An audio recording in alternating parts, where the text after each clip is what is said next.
जय हिंद दोस्तों, कैसे हैं आप सभी लोग। डिफेंस वाला चैनल पर आप सभी का स्वागत है। दोस्तों, शक्ति बैच के अंदर हम लोग करंट को आज स्टार्ट करने जा रहे हैं। करंट इलेक्ट्रिसिटी जो कि 10th और 12th दोनों के सारे मिले जुले कॉन्सेप्ट्स है, उनका एक वन शॉट रिवीजन।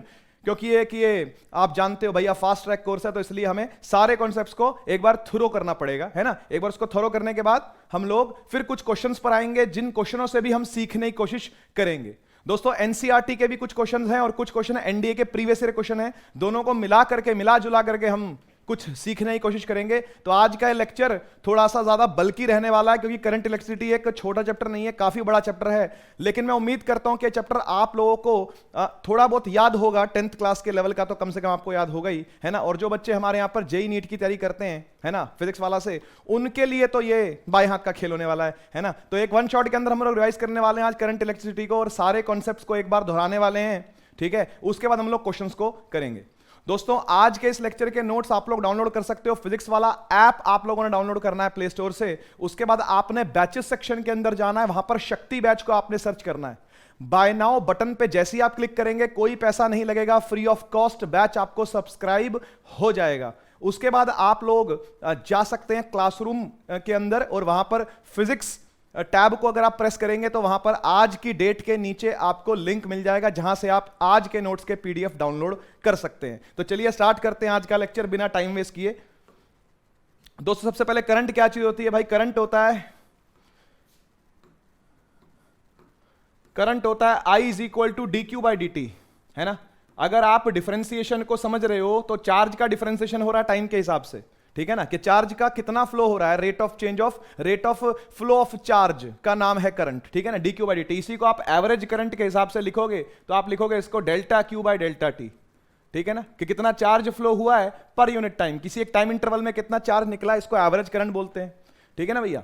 तो एज सच आपको डिफरेंशिएशन पर क्वेश्चन नहीं आता है ना। तो एनडीए के अंदर वो चिंता करने वाली बात है नहीं कि आपको डिफरेंशिएशन पर क्वेश्चन आएगा जिसमें चार्ज जो दे रखा होगा वो टाइम का फंक्शन होगा और आपको डिफरेंशिएट करके करंट निकालना होगा किसी एक पर्टिकुलर टाइम की वैल्यू पर। ऐसा कुछ नहीं आने वाला। और ना ही करंट दे रखा होगा as a function of time और आपको चार्ज निकालना होगा इंटीग्रेट करके। ऐसा कुछ नहीं देखा गया कभी एनडीए के अंदर आता हुआ, है ना। एनडीए के अंदर बड़े फैक्चुअल बेस्ड क्वेश्चन आते हैं, है ना। फैक्ट बेस्ड फैक्ट आता होगा तो आप टिक मार पाओगे, नहीं फैक्ट पता होगा तो टिक नहीं मार पाओगे। इसलिए जितना ज्यादा हो सके इंफॉर्मेशन को ग्रैब करने की कोशिश करो, ठीक है। कॉन्सेप्चुअल क्वेश्चन थोड़े से कम है। करंट इलेक्ट्रिसिटी की बात मैं करूं, कॉन्सेप्चुअल क्वेश्चन थोड़े से कम है, लेकिन इंफॉर्मेटिव क्वेश्चन जो है वो ज्यादा है ना। तो जितनी ज्यादा इंफॉर्मेशन ग्रैब कर सको, उसको आप दिमाग में रख सको, तो आप अच्छे से इसमें स्कोर कर पाओगे दोस्तों, ठीक है ना। मेरी आपको ये सलाह थी, बाकी आपकी इच्छा, है ना। तो I is equal to q by t, ठीक है ना। I is equal to q by t, यहां से ये करंट की बेसिक डेफिनेशन में कितना चार्ज फ्लो हो रहा है पर यूनिट टाइम, मतलब चार्ज की स्पीड कितनी है, ऐसा कह सकते हैं, है ना। चार्ज की स्पीड कितनी है, फ्लो ऑफ चार्ज की स्पीड कितनी तेजी से चार्ज जो है वो फ्लो कर रहा है ना। आगे जाके हम करंट का एक और फॉर्मुला देखेंगे, I is equal to NEAVD, वो भी आप लोगों ने 12th के अंदर देखा है ना। तो वो भी देखेंगे। उसके अंदर आप देखोगे कि किस तरीके से ड्रिफ्ट वेलोसिटी वहां पर रोल प्ले कर रही है इलेक्ट्रॉन के चलने में, जिससे आप लोग करंट को निकाल पा रहे हो, ठीक है। तो लिखा हुआ भैया, time rate of flow of charge of electrons through any cross section is called electric current. Electric current is measured in ampere, ampere के अंदर निकालते हैं उसको, है ना। एक स्केलर फंडामेंटल फिजिकल क्वांटिटी है, बिल्कुल फंडामेंटल है भाई, ध्यान रखना, है ना। चार्ज जो है वो यहां पर फंडामेंटल नहीं है, लेकिन करंट फंडामेंटल है, इसलिए चार्ज जो है वो करंट के रिस्पेक्ट में निकलता है। अगर आप उसका डायमेंशन निकालो तो, जैसे करंट का डायमेंशन तो ए है, करंट का डायमेंशन तो ए है एम्पियर, चार्ज का डायमेंशन क्या है, तो ऐसे कोई ऐसा चार्ज का डायमेंशन सीधा सीधा फंडामेंटली नहीं निकल के आता, आपको इस फॉर्मूले से निकालना पड़ता है उसको। Q is equal to I t, ऐसे करते हो आप, है ना। टाइम को ले जाते हो करंट से डिवाइड करते हो, यहां से टाइम ले गए करंट से डिवाइड कर दिया, I इंटू टी हो गया। I भी फंडामेंटल है, टाइम भी फंडामेंटल है, तो चार्ज का डायमेंशन बन गया AT, चार्ज का डायमेंशन बन गया AT, ठीक है ना। तो चार्ज का डायमेंशन क्या बनता है, AT, है ना। बढ़ते हैं आगे, बात करते हैं कि ड्रिफ्ट वेलोसिटी क्या चीज होती है बेटा। देखो ये छोटे छोटे कॉन्सेप्ट्स है सारे, है ना, एक बार में सभी को रिवाइज कर लेते हैं। ड्रिफ्ट वेलोसिटी क्या चीज होती है भैया। ड्रिफ्ट वेलोसिटी को आप VD से डिनोट करते हो, D सबस्क्रिप्ट में छोटा सा आता है। इसका मतलब होता है कि भैया इलेक्ट्रॉन जब खिसकता है किसी कंडक्टर के अंदर, जब इलेक्ट्रॉन खिसकता है पोटेंशियल डिफरेंस लगाने के बाद, तो उसकी एवरेज स्पीड क्या रहती है खिसकने की, उसकी एवरेज स्पीड क्या रहती है खिसकने की, ठीक है ना। तो हमें एक्सेलरेशन निकालनी पड़ती है पहले, क्योंकि V is equal to U plus AT यहां अप्लाई होता है। इनिशियली मानते हैं कि चार्ज इलेक्ट्रॉन रेस्ट पर है जब तक पोटेंशियल डिफरेंस अप्लाई नहीं किया गया है, लेकिन जैसे ही अप्लाई करा गया है ना, तो एक्सेलरेशन को आप कैसे लिखते हो, QE is equal to ma, है ना। ये आप देख चुके हो, है ना, ये इलेक्ट्रोस्टैटिक फोर्स है, किसी भी चार्ज पर इलेक्ट्रोस्टैटिक फोर्स है, तो इलेक्ट्रॉन के लिए ये हो जाता है EE is equal to ma, है ना। और आप फोर्स को कभी भी क्या कर सकते हो, मास इंटू एक्सेलरेशन के सामने इक्वेट कर सकते हो। नेट अनबैलेंस फोर्स हमेशा मास इंटू एक्सेलरेशन के बराबर इक्वेट हो सकती है ना। तो ये इलेक्ट्रॉन है, ये इलेक्ट्रॉनिक चार्ज है ना, क्योंकि चार्ज जो होगा वो इलेक्ट्रॉन के रिस्पेक्ट में क्या लिखा जाएगा, 1.6 इंटू 10 की पावर -19 एक सिंगल इलेक्ट्रॉन की बात अगर हम कर रहे हैं तो, है ना। तो EE is equal to ma, तो यहां से एक्सेलरेशन निकल के आ जाता है E capital E over m। इस एक्सेलरेशन को उठा के यहां रख दिया जाता है तो बन जाता है छोटा e बड़ा E m, और जो टाइम होता है बेटा ये रिलैक्सेशन टाइम होता है, बात करेंगे इस बारे में, टाउ, ठीक है। तो ये ड्रिफ्ट वेलोसिटी का यहां से फॉर्मूला निकल करके आ जाता है ना। ये माइनस में आता है, ठीक है, माइनस में आता है, तो चार्ज माइनस में है, समझ रहे हो। और इलेक्ट्रिक फील्ड की दिशा में, उल्टी दिशा में वेलोसिटी की डायरेक्शन होती है, इलेक्ट्रिक फील्ड की दिशा की उल्टी दिशा में ड्रिफ्ट वेलोसिटी होती है, इसलिए नेगेटिव साइन हम यहां पर रिटेन करके रखते हैं, ठीक है। तो VD हो जाता है आपका, है ना। अगर आप इसको सिर्फ मैग्नीट्यूड देखो तो EE टाउ ओवर m, ठीक है ना, EE टाउ ओवर m। इसमें m क्या है, m है मास ऑफ इलेक्ट्रॉन, है ना, ये मास है, ये मास है इलेक्ट्रॉन का। स्मॉल e क्या है, चार्ज है इलेक्ट्रॉन का, है ना। E क्या है, ये इलेक्ट्रिक फील्ड है, कितनी लगाई गई है इलेक्ट्रॉन को चलाने के लिए, है ना। एक बार इलेक्ट्रोस्टैटिक्स पढ़ लोगे तो उसके बाद तो आपको कुछ लगेगा ही नहीं है सब, है ना। और टाउ जो होता है ना, टाउ से डिनोट कर रहे हैं इसको, ये होता है रिलैक्सेशन टाइम, ठीक है, रिलैक्सेशन टाइम। दो टक्कर खाने के बीच का आराम करने का जो टाइम होता है इलेक्ट्रॉन का, उसको रिलैक्सेशन टाइम बोलता है, एवरेज टाइम। क्योंकि इलेक्ट्रॉन जब चलता है तो दूसरे पार्टिकल के साथ टक्कर खाता है, जब इलेक्ट्रॉन चलता है तो दूसरे पार्टिकल के साथ टक्कर खाता है, तो टक्कर खाने के बीच का, यानी दो टक्करों के बीच का जो टाइम होता है, दैट इज रिलैक्सेशन टाइम। उसका एवरेज निकाल लिया जाता है, उसको क्या बोलते हैं, रिलैक्सेशन टाइम बोलते हैं। टाइम ही है ये भी, तो V is equal to U plus 80 के अंदर यहां पर टाउ को डाल लिया जाता है। एक बार पढ़ लेते हैं वेलोसिटी को। It is defined as the velocity with which the free electrons of the conductor gets drifted towards the positive end of conductor under the influence of electric field। जैसे ही आप इलेक्ट्रिक फील्ड लगाओगे किसी भी conductor पर, let us suppose ये कोई conductor है, ये कोई कंडक्टर है, इसके दोनों एंड्स पर आपने बैटरी कनेक्ट कर दी इस तरीके से, तो बैटरी क्या करती है, बैटरी पोटेंशियल डिफरेंस क्रिएट करती है ना। और वो पोटेंशियल डिफरेंस क्या करता है, किसी एक लेंथ पर इलेक्ट्रिक फील्ड को जनरेट करेगा, है ना। यहां पर पॉजिटिव चार्ज आ जाएगा, समझ सकते हो आप, यहां पर नेगेटिव, कोई ना कोई एक अंदर क्या चलने लगती है, फील्ड चलने लगती है।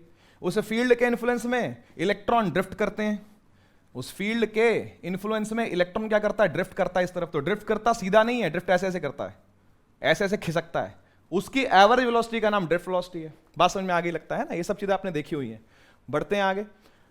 करंट और ड्रिफ्ट वेलोसिटी के बीच का ये रिलेशन है I is equal to NaEVD, ठीक है। कहां से आता है ये छोड़ दो, लंबी चौड़ी डेरिवेशन करके क्या करोगे, आपको सिर्फ ये देखना है कि करंट किन किन बातों पे डिपेंड कर रहा है, करंट किन किन बातों पे डिपेंड कर रहा है। तो भैया आपके लिए एक तो फॉर्मूला ये था dQ/dt करंट का, एक तो फॉर्मूला ये था dQ/dt, एक फॉर्मूला ये भी निकल करके आता है NaEVD। एक्चुअली फॉर्मूला करंट का फील दिलाने वाला जो फॉर्मूला है वो यही है, जो आपको करंट की फील दिलाएगा वो असल में फॉर्मूला यही है ना। देखो क्या कह रहा है ये फॉर्मूला, है ना। N का मतलब होता है नंबर डेंसिटी, किसी एक वॉल्यूम में कितने इलेक्ट्रॉन प्रेजेंट है। डेंसिटी आप समझते हो क्या, अच्छे से बताया आपको मैंने, डेंसिटी स्टेट्स ऑफ मैटर के अंदर बात करी थी हमने, है ना। तो डेंसिटी क्या है कि कितनी सी जगह में कितने इलेक्ट्रॉन ठूस ठूस के भरे हैं, और ये डिपेंड करती है मटीरियल पर, है ना। मटीरियल कौन सा है, अलग अलग मटेरियल की अलग अलग नंबर डेंसिटी होती है। तो n जो है वो मटेरियल टू मटेरियल वेरी करता है। उसके बाद VD आ गया, ड्रिफ्ट वेलोसिटी।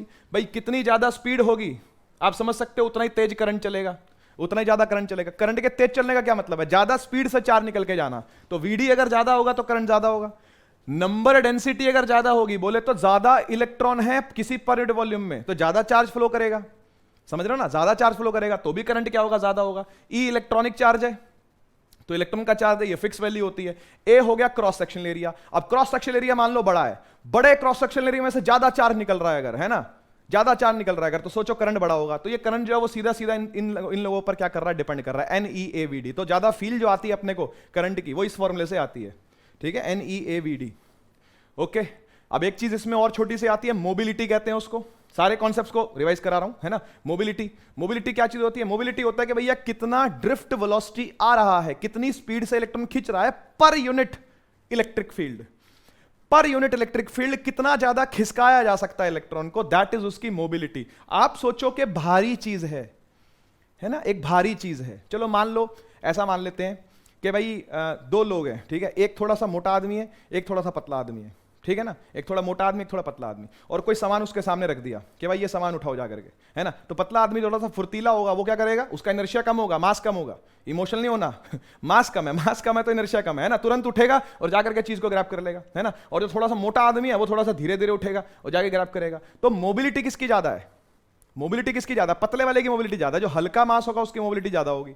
समझ गए ना मोबिलिटी क्या चीज होती है? मोबिलिटी का मतलब पर यूनिट इलेक्ट्रिक फील्ड के लिए वो जो हमने सामान रखा था, मान लो स्वीट्स रखे थे, मान लो ड्रिंक्स रखी थी, कुछ ना कुछ रखा था जो दोनों को लुभा रहा था, पतले वाले ने तुरंत उठा लिया, मोटा वाला उठा नहीं पाया, है ना, तो वो जो हमने चीज वहां रखी थी वो असल में क्या था, वो फोर्स ऑफ अट्रैक्शन था, यानी वो इलेक्ट्रिक फील्ड थी। तो पर यूनिट इलेक्ट्रिक फील्ड, पर यूनिट इलेक्ट्रिक फील्ड कितनी स्पीड जनरेट करवा पाए हम दोनों से, तो मोटे से स्पीड कम जनरेट करवा पाए, पतले से स्पीड ज्यादा जनरेट करवा पाए, है ना, तो पर यूनिट इलेक्ट्रिक फील्ड हम कितना ड्रिफ्ट वेलोसिटी किसी भी पार्टिकल से जनरेट करवा पा रहे हैं, दैट इज उसकी मोबिलिटी होती है। म्यू से डिनोट करते हैं बेटा इसको, म्यू से डिनोट करते हैं। यूनिट निकल के आ जाएगी, वेलोसिटी तो वेलोसिटी मीटर पर सेकंड, और इलेक्ट्रिक फील्ड की आप जानते हो, है ना, पढ़ा था हमने लास्ट क्लास में, तो वो आप पुट करोगे तो म्यू यूनिट जो है वो निकल करके आ जाएगी इसकी, कोई टेंशन नहीं। बड़े आगे, ड्रिफ्ट वेलोसिटी भी समझ में आ गई। हाँ, एक बार इसकी डेफिनेशन पढ़ लेते हैं। It is defined as the magnitude of drift velocity per unit electric field, कितनी कम इलेक्ट्रिक फील्ड लगानी पड़ रही है ना, कम से कम इलेक्ट्रिक फील्ड लगानी पड़े और ज्यादा से ज्यादा ड्रिफ्ट वेलोसिटी जनरेट हो तो कितनी अच्छी बात है। कम मेहनत करनी पड़े और ज्यादा स्पीड अगर हम अटेन कर पाए तो कितनी अच्छी बात है। तो इलेक्ट्रिक फील्ड कम से कम जनरेट करके, यानी पोटेंशियल डिफरेंस कम से कम लगा के एक तरीके से करंट हम ज्यादा से ज्यादा क्या कर पा रहे हैं, जनरेट कर पा रहे हैं, तो ये अच्छी बात है ना। ड्रिफ्ट वेलोसिटी ज्यादा से ज्यादा जनरेट कर पा रहे हैं कम इलेक्ट्रिक फील्ड लगा के, इसका मतलब मोबिलिटी कैसी है बेटा, मोबिलिटी हाई है, मोबिलिटी हाई है। सारे फॉर्मूले एक बार फिर से देख लो। Current Q by t, drift velocity e tau by m, ठीक है ना, ये टाउ जैसा बना देते हैं इसको, e tau by m relaxation time, ठीक है ना, और ऐसे ही आप इसको भी बना पाओगे, देखो जरा भाई, वीडी क्या होता है, ई टाउ बाय एम, ठीक है ना। इसी को अगर आपने इलेक्ट्रिक फील्ड से डिवाइड कर दिया तो आपको मोबिलिटी मिल जाएगी ना, तो यहां मैंने इलेक्ट्रिक फील्ड से डिवाइड कर दिया, ई से ही कट गया, ई टाउ बाय एम आ गया, है ना, ई टाउ बाय एम। तो यहां से भी यूनिट निकाल सकते हो आप, नीचे मास है, ऊपर चार्ज है और टाइम है, मास है, चार्ज है, टाइम है, निकाला जा सकता है बड़े प्यार से, है ना। बढ़ते हैं आगे, ठीक है। ओम्स लॉ की बात करते हैं भैया, आप लोगों के लिए ओम्स लॉ है V is equal to I R, है ना, ज्यादा डेफिनेशनों में अपन ना पढ़े, वोल्टेज बराबर current into resistance, current times resistance, ठीक है ना। वोल्टेज जो होती है वो करंट के प्रोपोर्शनल होती है। अगर किसी रेजिस्टेंस में से आई करंट बह रहा है तो इसके एंड्स पर जो पोटेंशियल डिफरेंस आएगा वो V आएगा, और वो V कितना आएगा, वो आएगा I टाइम्स R, बस ये है ओम्स लॉ। इसमें क्या लड़ाई है कि I प्रोपोर्शनल V है कि V प्रोपोर्शनल I है, इस लड़ाई में पड़े रहते हैं लोग, ठीक है ना। तो कुछ नहीं है भाई, ठीक है, किसी भी रेजिस्टेंस के अक्रॉस अगर करंट जाएगा, है ना, तो जो वोल्टेज इसके अक्रॉस जनरेट होगी वो होगी I टाइम्स R, ये कहा था ओम ने, है ना। इसका जो ग्राफ बनाया गया वो IV बोलो या VI बोलो, बात एक ही है, वो स्ट्रेट लाइन चलेगा क्योंकि दोनों प्रोपोर्शनल है ना। तो मैं VI ग्राफ भी बना देता हूं क्योंकि दोनों तरह के ग्राफ पूछे जाते हैं एनडीए के अंदर, एनडीए स्पेसिफिक बात कर रहा हूं मैं यहां पर, है ना। तो सीधा ग्राफ ऐसे बनेगा, ऐसा ही बन सकता है, कोई दिक्कत नहीं है, ऐसा ही बन सकता है, कोई दिक्कत नहीं है, ऐसा ही बन सकता है, ऐसा भी, ये सब प्रोपोर्शनल ग्राफ है, ना, V प्रोपोर्शनल I। अच्छा, एक बात और देखो, इस ग्राफ में और इस ग्राफ में फर्क ये है कि इसका स्लोप कम है, इसका स्लोप ज्यादा है, इसका स्लोप और ज्यादा है, तो सर उससे क्या होगा, तो आप जानते हो बच्चों, स्लोप का मतलब हमने काइनेमेटिक्स के अंदर देखा था। स्लोप का मतलब क्या होता है, स्लोप का मतलब होता है जो वाई एक्सिस पर रखा है उसको एक्स एक्सिस से डिवाइड कर दो, सिंपल बात है। परपेंडिकुलर कितना है उसको बेस से डिवाइड कर दो, तो परपेंडिकुलर ज्यादा किसका है बेटा, ज्यादा इसका है 3 का, है ना, 3 2 1 है मान लो ये, है ना। तो 3 का परपेंडिकुलर जो है ज्यादा, ये देखो ये परपेंडिकुलर है 3 का, ये बेस है, ये परपेंडिकुलर है 2 का, ये बेस है, ये परपेंडिकुलर है 1 का, ये बेस है। तो आप बताओ स्लोप किसका बड़ा, तो सर स्लोप उसका बड़ा जिसका एंगल बड़ा, तो एंगल इसका बड़ा है, परपेंडिकुलर क्योंकि इसका बड़ा है, बात खत्म, ठीक है ना। तो स्लोप किसका बड़ा है, 3 का, है ना, उससे कम 2 का, उससे कम 1 का। सर ठीक है, ये बात हमको समझ में आती है, ये तो मैथमेटिकल बात है। इसका स्लोप कहता क्या है? तो इसका स्लोप हमको ये देता है बेटा, है ना, इसका स्लोप हमको क्या देता है? इसका स्लोप हमको देता है change in voltage upon change in current, that is R, that is resistance. ठीक है, जब भी आप VI ग्राफ का स्लोप निकालोगे तो आपको क्या मिलेगी? रेजिस्टेंस मिलेगी। तो इन तीनों में से ज्यादा रेजिस्टेंस किसकी है? 3 की ज्यादा है, क्योंकि उसका स्लोप ज्यादा है। तो R3 is greater than R2, R2 is greater than R1। समझ गए ना बात को? रेजिस्टेंस जो है वो 3 की ज्यादा, उससे कम 2 की, उससे कम 1 की। ठीक है, तो सर ये जो IV बना हुआ है, अब इसका स्लोप क्या कहता है? इसका tan थीटा क्या बोलेगा अपने को? tan थीटा स्लोप बात एक ही है सब, है ना। इसका tan थीटा क्या बोलेगा? सर इसका tan थीटा बोलेगा delta I by delta V। Sir ये क्या होता है? ये तो 1/r होता है। अरे हाँ कि ना, जब delta V by delta I R होगा तो इसको रेसिप्रोकल कर देंगे, तो R को भी तो रेसिप्रोकल करना पड़ेगा, तो ये क्या बन जाएगा? ये 1/r बन जाएगा, है ना भैया। 1 अपॉन रेजिस्टेंस, और 1 अपॉन रेजिस्टेंस होती है कंडक्टेंस, 1 अपॉन रेजिस्टेंस होती है कंडक्टेंस। इसको G से डिनोट करते हैं बेटा, G से। ठीक है ना, जानते होगे आप इस बात को, अगर आपने 12th पढ़ी है तो, है ना। अदरवाइज आप कोई बात नहीं, नोट कर सकते हो इस चीज को। R जो है वो ओम के अंदर कैलकुलेट होता है, और G जो है वो मोह के अंदर कैलकुलेट होता है। मोह, ओम का उल्टा मोह। ओम से निकले तो मोह में फंसे, ठीक है ना। मोह से निकलना है ना, तो ओम में घुसना पड़ेगा आपको। ठीक है, तो मोह और ओम दोनों उल्टे हैं, है ना। मोह और ओम दोनों उल्टे हैं। रेजिस्टेंस को बढ़ाया तो कंडक्टेंस घट जाएगी, कंडक्टेंस को बढ़ाया तो रेजिस्टेंस घट जाएगी। ठीक है ना, इसलिए कहते हैं ओम का जाप करना चाहिए ताकि मोह कम हो। ठीक है, तो मोह कम करने के लिए ओम का जाप बढ़ाना पड़ेगा, हाँ कि ना, है ना। रेजिस्टेंस को बढ़ाना पड़ेगा तो कंडक्टेंस कम हो जाएगी। अब हर मटेरियल की अपनी कंडक्टेंस, अपनी रेजिस्टेंस होती है। ठीक है ना, आप मुझे बोलो कि क्या मैं दुनिया के सारे काम कर सकता हूं? नहीं। कुछ काम करने में मैं रेजिस्टेंस दिखाऊंगा, कुछ काम करने में मैं कंडक्टेंस दिखाऊंगा, कि भाई भाग करके वो वाला काम करूंगा। जैसे पढ़ाने का काम है, मुझे को पढ़ाने के लिए बोले भाग के करूंगा। कोई और काम बोले जिसमें मैं उदासीन हूं तो मैं वो काम नहीं करूंगा, भाई मन नहीं करेगा वो काम करने का। समझ गए ना बात को? तो हर मटेरियल की दोनों प्रॉपर्टीज अवेलेबल होती हैं, ध्यान रखना। हर मटेरियल की दोनों प्रॉपर्टीज अवेलेबल होती है। कौन कौन सी? कंडक्टेंस और रेजिस्टेंस, ये दोनों प्रॉपर्टीज हैं हर कंडक्टर के, हर मटेरियल के अंदर। कोई ज्यादा कंडक्टर अच्छा है तो रेजिस्टर बेकार है, कोई रेजिस्टर अच्छा है तो कंडक्टर बेकार है। किसी की कंडक्टिविटी ज्यादा है तो रेजिस्टिविटी कम है, किसी की रेजिस्टिविटी ज्यादा है तो कंडक्टिविटी कम है, किसी में रेजिस्टेंस ज्यादा है तो कंडक्टेंस कम है। कंडक्टेंस रेजिस्टेंस दोनों क्या है? इनवर्सली प्रोपोर्शनल है, वो यहां से आपको दिख रहा है ना। तो आई होप आप बात को समझ रहे हो, है ना। बढ़ते हैं आगे। तो इसका स्लोप जो है बेटा वो आपको कंडक्टेंस देगा, इसका स्लोप जो है वो आपको रेजिस्टेंस देगा। ठीक है, यूनिट मैंने आपको बता दी दोनों की। बढ़ते हैं आगे। ये ओम्स लॉ की बात मैंने कर ली आपसे, आप पढ़ सकते हो उसको चाहो तो। ठीक है, देखो अब रेजिस्टेंस की बात आ जाती है। रेजिस्टेंस क्या चीज होती है? रेजिस्टिविटी क्या चीज होती है? रेजिस्टेंस क्या चीज होती है? रेजिस्टिविटी क्या चीज होती है? ठीक है, रेजिस्टेंस होती है, रेजिस्टेंस होती है कि किसी भी कंडक्टर के अंदर इलेक्ट्रॉन की चाल में कितनी हिंड्रेंस है, इलेक्ट्रॉन को चलने में कौन कौन सी दिक्कतें झेलनी पड़ रही है, और उसके लिए जो टर्म बना दी गई वो है रेजिस्टेंस, है ना। इलेक्ट्रॉन के चलने में कहां कहां दिक्कत आएगी? अगर लंबाई बड़ी होगी तो दिक्कत बड़ी होगी, resistance is proportional to length. अगर एरिया ऑफ क्रॉस सेक्शन बड़ा होगा तो दिक्कत कम होगी। तो R is inversely proportional to A, दोनों को जोड़ देंगे तो बन जाएगा R proportional L by A, और यहां से प्रोपोर्शनलिटी का साइन हटा के रेजिस्टिविटी रो लगाया जाता है L बाय A। और ये जो रेजिस्टिविटी होती है मटेरियल डिपेंडेंट प्रॉपर्टी है, ये जो रो है ये मटेरियल पे डिपेंड, और भी बहुत सारी चीजों पर डिपेंड करती है, मतलब मटेरियल के ही अपने कंस्ट्रेंट्स हैं, उनके ऊपर ये रो जो है वो डिपेंड करता है। मैं बता दूंगा अभी रो का फॉर्मूला क्या है, ठीक है ना। तो ये जो रेजिस्टिविटी है रो, है ना, ये तो एक कांस्टेंट है, ये तो एक कांस्टेंट है इस वाले फॉर्मूले में, ये तो एक कांस्टेंट है। ठीक है, एल माने हो गया लेंथ, लंबाई कितनी है, ए मतलब हो गया एरिया, इसका एरिया कितना है, ठीक है, और ये हो गई रेजिस्टिविटी रो। ठीक है, इसकी यूनिट होती है ओम मीटर। ओम मीटर निकाली जा सकती है, और मैं आपको 2-3 बार सिखा चुका हूं निकालना, अब भी आप कोशिश करो तो खुद निकाल लोगे इसको, हिंट दे रहा हूं, निकालना आपको ही पड़ेगा। आर हो गया ओम, इसकी नहीं पता, लेंथ की पता है मीटर, एरिया की पता है मीटर स्क्वायर, मीटर से मीटर कट गया, मीटर इधर जाएगा, ओम मीटर बन जाएगा। ठीक है ना, जो मैंने बोला उसको दोबारा सुनना और आप रो की यूनिट निकाल पाओगे। ठीक है, अब आप जानते हो यार, जो आर होता है वो 1/G होता है। Resistance is equal to 1 upon conductance, सही बात है। यानी मैंने जिस दिन मैंने इसको रेसिप्रोकल कर दिया, हाँ कि ना, तो ये कंडक्टेंस का फॉर्मूला बन जाएगा। बहुत अच्छी बात बताई सर ये तो, है ना।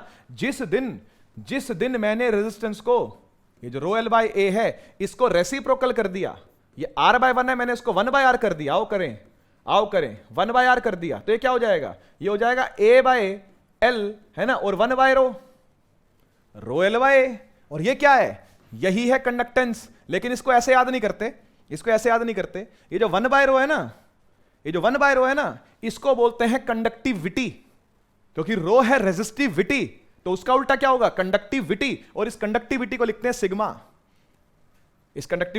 सिग्मा, सिग्मा से डिनोट करते हैं इसको, ये सिग्मा हो गया, सिग्मा पाई बॉन्ड, है ना, sigma a by l, this is 1 by r and this is g, इसी को क्या बोलते हैं, जी बोलते हैं, है ना। जी बराबर क्या होता है, 1 बाय आर होता है, और जी क्या बन गया, सिग्मा ए बाय एल। तो आप यहां से एक चीज और देख सकते हो,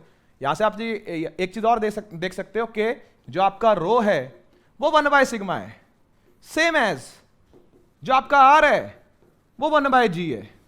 आर होता है ओम, जी होता है ओम का उल्टा मो, है ना। रो होता है ओम मीटर, और ये होता है ओम मीटर -1, मो मीटर -1, है ना। ओम का उल्टा मो हो गया, तो सिग्मा का जो यूनिट बना वो बना मो m-1, मीटर -1, ठीक है ना। तो यहां मैं लिख रहा हूं सब चीजें, चिंता ना करो। ये हो जाता है ओम मीटर, ठीक है, ये होता है ओम, ये होता है मो, और ये होता है मो मीटर -1, है ना, मो मीटर -1, ठीक है। सीमेंस भी बोलते हैं इसको, ठीक है, दोनों एक ही चीज है ना। बात समझ में आ गई। तो लेंथ पर, एरिया पर, रेजिस्टिविटी पर ये सारी चीजें डिपेंड कर रही हैं। बढ़ते हैं आगे, ये देखो भाई, ठीक है ना, रो एल बाय ए बना हुआ है, बढ़िया सी सुंदर सी फिगर बनी हुई है। इसी को ऐसे लिखा जाता है, ऐसे बनाया जाता है, इसका सिंबल हो गया ये, है ना, इसका सिंबल हो गया ये, ठीक है।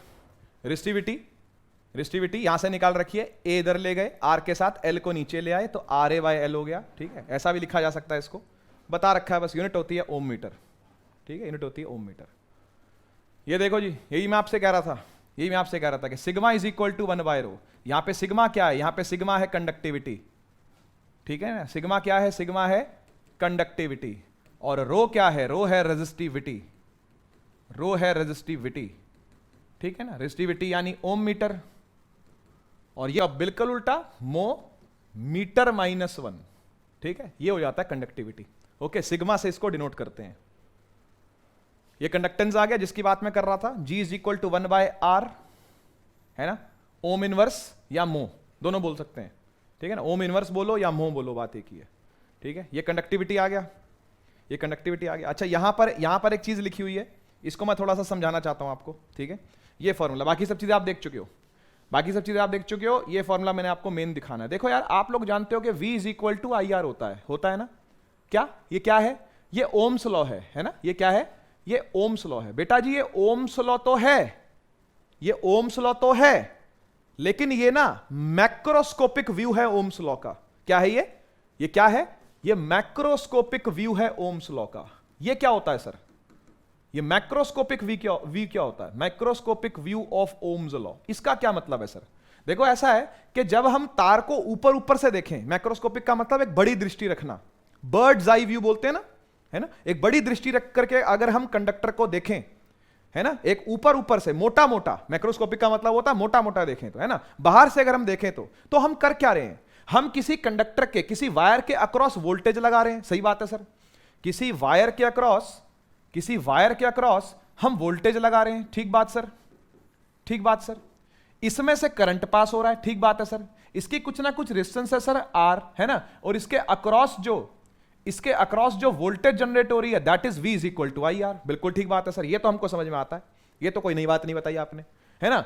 लेकिन आप भीतर से सोचो क्या हो रहा होगा अंदर। अब आप सोचो माइक्रोस्कोपिक पॉइंट ऑफ व्यू से कि तार के अंदर चल क्या रहा होगा। ये सब कर देने के बाद तार के अंदर माइक्रोस्कोप लगा के देखें, अंदर से देखें तो चल क्या रहा होगा, चल ये रहा होगा जिसको कहते हैं microscopic view of Ohm's law. ये क्या होता है सर, मुझे एक बात बताओ, तुमने जो ये वोल्टेज लगाई है असल में कर क्या रही है, ये इलेक्ट्रॉन्स के साथ कर क्या रही है, ये इलेक्ट्रॉन्स को अट्रैक्ट करवा रही है। सही बात है सर, है ना। अट्रैक्ट कैसे करवा रही है यार, इलेक्ट्रिक फील्ड लगा के करवा रही है। बिल्कुल ठीक बात है सर, है ना। ये क्या कर रही है, ये इलेक्ट्रिक फील्ड लगा रही है ना। क्या लगा रही है, इलेक्ट्रिक फील्ड लगा रही है। तो मैं V की जगह पर लिख सकता हूं E, इलेक्ट्रिक फील्ड, है ना। V की जगह पर क्या लिख सकता हूं, इलेक्ट्रिक फील्ड, ठीक है। Is equal to I। अब करंट के भी अंदर अगर हम घुस जाएं, करंट के भी अगर हम अंदर घुस जाएं, तो हमको एक चीज पता है जिसको बोलते हैं करंट डेंसिटी, ठीक है ना। करंट डेंसिटी क्या होती है, करंट डेंसिटी होती है जे। सर ये जे क्या चीज है, ये जे क्या चीज है सर, तो बताते हैं, सबर रखो, तो बता रहे हैं, ठीक है ना। जे, ठीक है, जे। ये करंट डेंसिटी क्या होता है, करंट डेंसिटी होता है, ठीक है, कि कितना करंट फ्लो कर रहा है, ठीक है, कितना करंट फ्लो कर रहा है किसी भी क्रॉस सेक्शन में से, है ना। उसको क्रॉस सेक्शन से क्या कर दो, मल्टीप्लाई कर दो, I इंटू ए, ठीक है। जे वेक्टर और I तो वेक्टर है नहीं, और एरिया वेक्टर यहां पर मान लिया जाता है, ठीक है ना। तो I जो बन जाता है वो बन जाता है J बाय A, ऐसा लिखते हैं इसको, I is equal to J by A, ठीक है। तो देखो भाई, जो आपने इलेक्ट्रिक फील्ड लगाई, ठीक है ना, जो आपने क्या लगाई, इलेक्ट्रिक फील्ड लगाई, ठीक है, उसने क्या जनरेट करवाया, उसने करंट डेंसिटी जनरेट करवाई, यानी करंट जो है वो पर यूनिट क्रॉस सेक्शन, है ना, खींच खींच के निकल रहा है। मतलब समझ रहे हो बात को आप, जो करंट की डेंसिटी है वो लिखी गई है यहां पर J, ठीक है। ये E वेक्टर और ये J वेक्टर, ठीक है, E वेक्टर और ये J वेक्टर। और यहां पर क्या लिखा हुआ है यार, यहां लिखा हुआ रेजिस्टेंस, है ना, यहां लिखा हुआ रेजिस्टेंस। तो आपने क्या करना है, आपने यहां पर V की जगह इलेक्ट्रिक फील्ड लिखा, करंट की जगह करंट डेंसिटी लिखा, रेजिस्टेंस की जगह अंदर से जो हो रहा होगा वो है अपना रेजिस्टिविटी यानी रो, ठीक है ना। तो E is equal to j rho, E is equal to j rho, या फिर रो इज इक्वल टू जो यहां लिखा हुआ देखो E बाय जे, ठीक है। इसे कहते हैं vector form of Ohm's law. ये वेक्टर फॉर्म भी है ओम्स लॉ की, है ना, दोनों तरफ देखो वेक्टर दिखे हुए हैं। तो ये vector form of Ohm's law भी है, और इसको microscopic view of Ohm's law भी कहते हैं। माइक्रोस्कोपिक का मतलब क्या हुआ कि आप अंदर से देख रहे हो कि असल में हुआ क्या, जो आपने किया उसका इंपैक्ट क्या हुआ। वोल्टेज लगाई तो वो इलेक्ट्रिक फील्ड का काम कर रही है। करंट का चलना असल में नहीं होता, करंट डेंसिटी थोड़ा सा ज्यादा अच्छा समझ में आता है वेक्टर फॉर्म के अंदर, है ना। और जो रेजिस्टेंस है वो रेजिस्टेंस भी ऊपर ऊपर की बात है, असल में हो क्या रहा है, असल में तो रेजिस्टिविटी है जो वर्क कर रही है, जो मटेरियल डिपेंडेंट चीज है ना। तो माइक्रोस्कोपिकली देखेंगे तो वहां पर क्या लिखना पड़ेगा आपको, रेजिस्टिविटी लिखना पड़ेगा, ठीक है ना। तो E is equal to j रो, इस तरीके से इसको लिखा जाता है। तो ये हो गया microscopic view of Ohm's law, ठीक है, इतना ही बहुत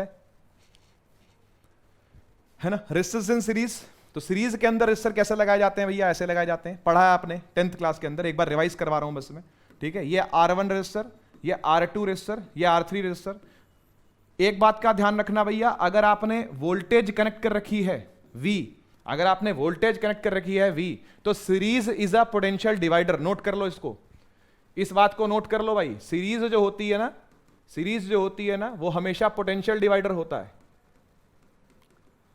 series is a potential divider, series is a potential divider, यानी यहां जो V है वो यहां पर V1 गिरेगा, यहां पर V2 से डिवाइड होगा, और यहां पर V3 से डिवाइड होगा। यानी इधर जो वोल्टेज पड़ेगी वो V1 होगी, इधर जो वोल्टेज पड़ेगी वो V2 होगी, इधर जो वोल्टेज पड़ेगी वो V3 होगी। लेकिन करंट चेंज नहीं करेगा, करंट जो है वो सेम रहेगा, करंट रिमेन्स सेम, लेकिन वोल्टेज डिवाइड्स, ठीक है। वोल्टेज क्या करती है, वो डिवाइड करती है। तो वोल्टेज तो डिवाइड होगी, ठीक है ना, वोल्टेज डिवाइड्स, ठीक है, लेकिन करंट डिवाइड नहीं होगा,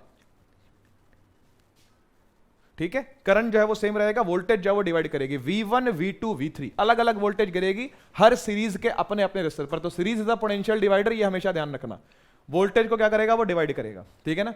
यहां अगर V है, यहां अगर V है, तो इधर मान लो अगर 100 वोल्ट है, इधर मान लो अगर 0 वोल्ट है ना, ये 100 वोल्ट की बैटरी है, ये 100 पोटेंशियल डिफरेंस की बैटरी है, 100 वोल्टेज की। तो यहां पर 100 डाला, यहां पर 0 डाला, तो यहां से यहां कुछ ड्रॉप होगा, यहां से यहां कुछ ड्रॉप होगा, मान लो यहां 60 हो गया, यहां से यहां फिर कुछ ड्रॉप होगा, तो मान लो 40 हो गया, और यहां से यहां फिर 0 का ड्रॉप होगा। मतलब वो डिपेंड करेगा रेजिस्टेंस की वैल्यू कितनी है ना, रेजिस्टेंस की वैल्यू कितनी है, करंट की वैल्यू कितनी है, इस बात पर डिपेंड करेगा कि यहां पर कितना वोल्टेज का ड्रॉप आएगा। तो यहां निकालना हो तो आप क्या करोगे, I times R1 Ohm's law लगाओगे। यहां की वोल्टेज निकालनी हो तो I टाइम्स R2, यहां की वोल्टेज आ जाएगी, और यहां की निकालनी हो तो I टाइम्स R3, इधर की वोल्टेज आ जाएगी। कोई दिक्कत नहीं है, सिंपल बात है ना, सिंपल बात है। ये तो आपने 10 में पढ़ा हुआ है।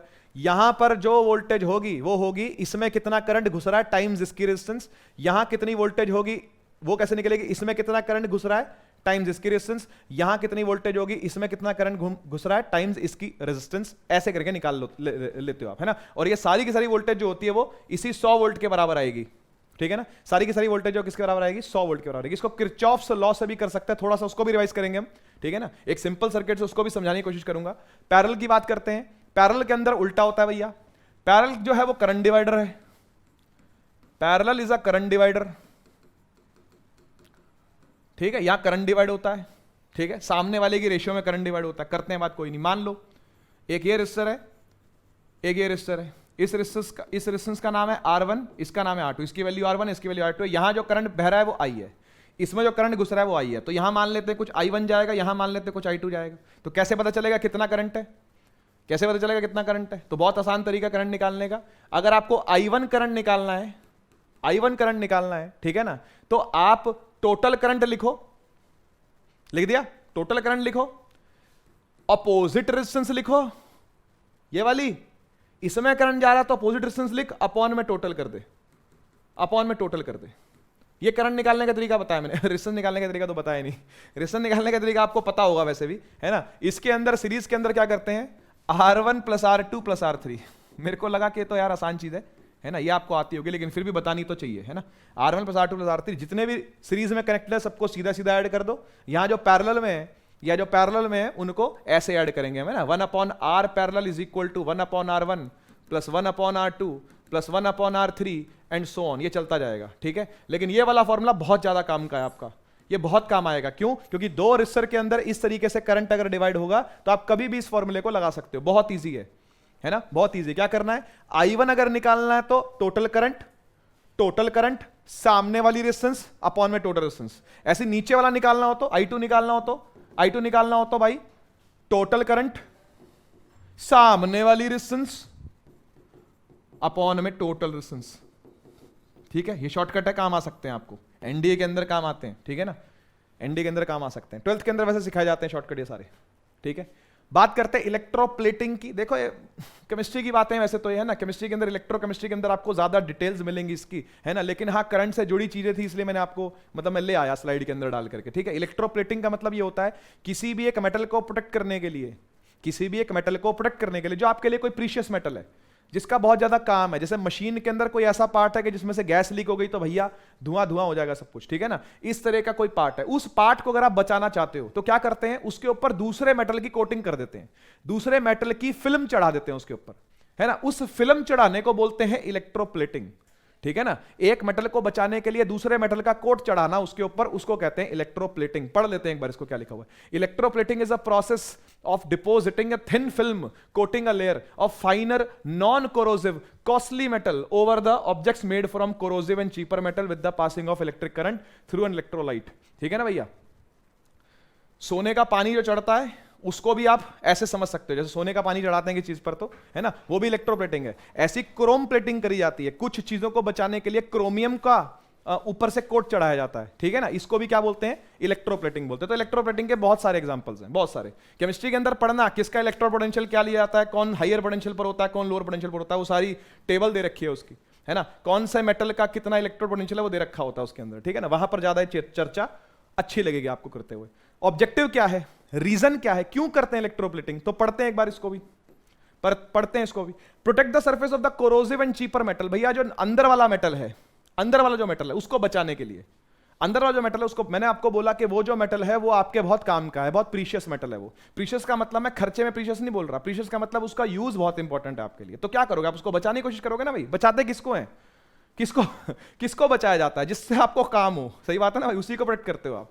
तो अंदर वाले मेटल से आपको काम है तो आपके लिए बड़ा प्रीशियस है वो, तो उसके ऊपर आप क्या करते हो, एक और मेटल का कोट चढ़ाते हो, है ना। तो पढ़ते हैं एक बार कहां कहां कोट चढ़ा रहा है। Protect the surface of the corrosive and cheaper metal, for example chromium and निकल plating of bicycle handle bar made from iron. तो भैया अंदर आयरन है, आयरन देता है स्ट्रेंथ, आयरन देता है स्ट्रेंथ, है ना, आयरन देता है शेप, और करोड़ भी जल्दी हो जाता है वो। तो उसको कोरोजन से बचाने के लिए ऊपर से प्लेटिंग करी जाती है, इलेक्ट्रोप्लेटिंग। किसकी प्लेटिंग करी जाती है, निकल और क्रोमियम की प्लेटिंग करी जाती है, ठीक है ना।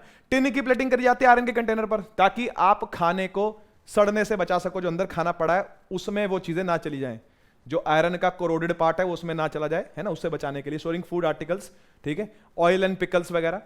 Decoration by giving a shine to the objects, for example silver और gold coating on the cutlery, है ना, ये भी आपने देखा होगा, सोने का पानी चढ़ाना, चांदी चढ़ाना ऊपर से, तो वो भी इलेक्ट्रोप्लेटिंग का एग्जांपल है, सुंदर दिखाने के लिए, डेकोरेशन के लिए भी उसका यूज किया जाता है। Making of artificial jewellery, zari for embroidery for copper और अदर चीपर मेटल्स, ठीक है ना, ये आप लोग बेटर जानते होगे भाई इस बारे में, है ना, आर्टिफिशियल ज्वेलरी ठीक है, तो समझ गए बात को, है ना, यहां इन सब जगह पर क्या होती है, इलेक्ट्रोप्लेटिंग होती रहती है भाई, ठीक है। अच्छा, बात करते हैं गैल्वेनोमीटर की। बेटा ये देखो, ये मूविंग कॉइल गैल्वेनोमीटर की बातें मैं नहीं करने वाला अभी, है ना, सिर्फ आपको गैल्वेनोमीटर का फंक्शन बता रहा हूं क्या है, और ये इसका प्रिंसिपल बता रहा हूं क्या है, ठीक है ना। बाकी हम लोग मैग्नेटिज्म के अंदर बात करेंगे मूविंग कॉइल गैल्वेनोमीटर की, लेकिन अभी नहीं, अभी मैं सिर्फ आपको बता रहा हूं कि गैल्वेनोमीटर का काम क्या है। तो इसका काम होता है, ठीक है ना, एक तो डिटेक्ट करना करंट की प्रेजेंस को, detect the presence of current, किसी एक सर्किट में करंट है तो पकड़ लेगा, ठीक है, गैल्वेनोमीटर जो है वो पकड़ लेगा उसको, ठीक है, एक काम ये हो गया उसका। दूसरा काम ये छोटी छोटी वैल्यूज को मेजर करता है, ठीक है ना, measures small value of current, measures small value of current, छोटी छोटी करंट की वैल्यू को क्या करता है, मेजर करता है। दो बात हो गई।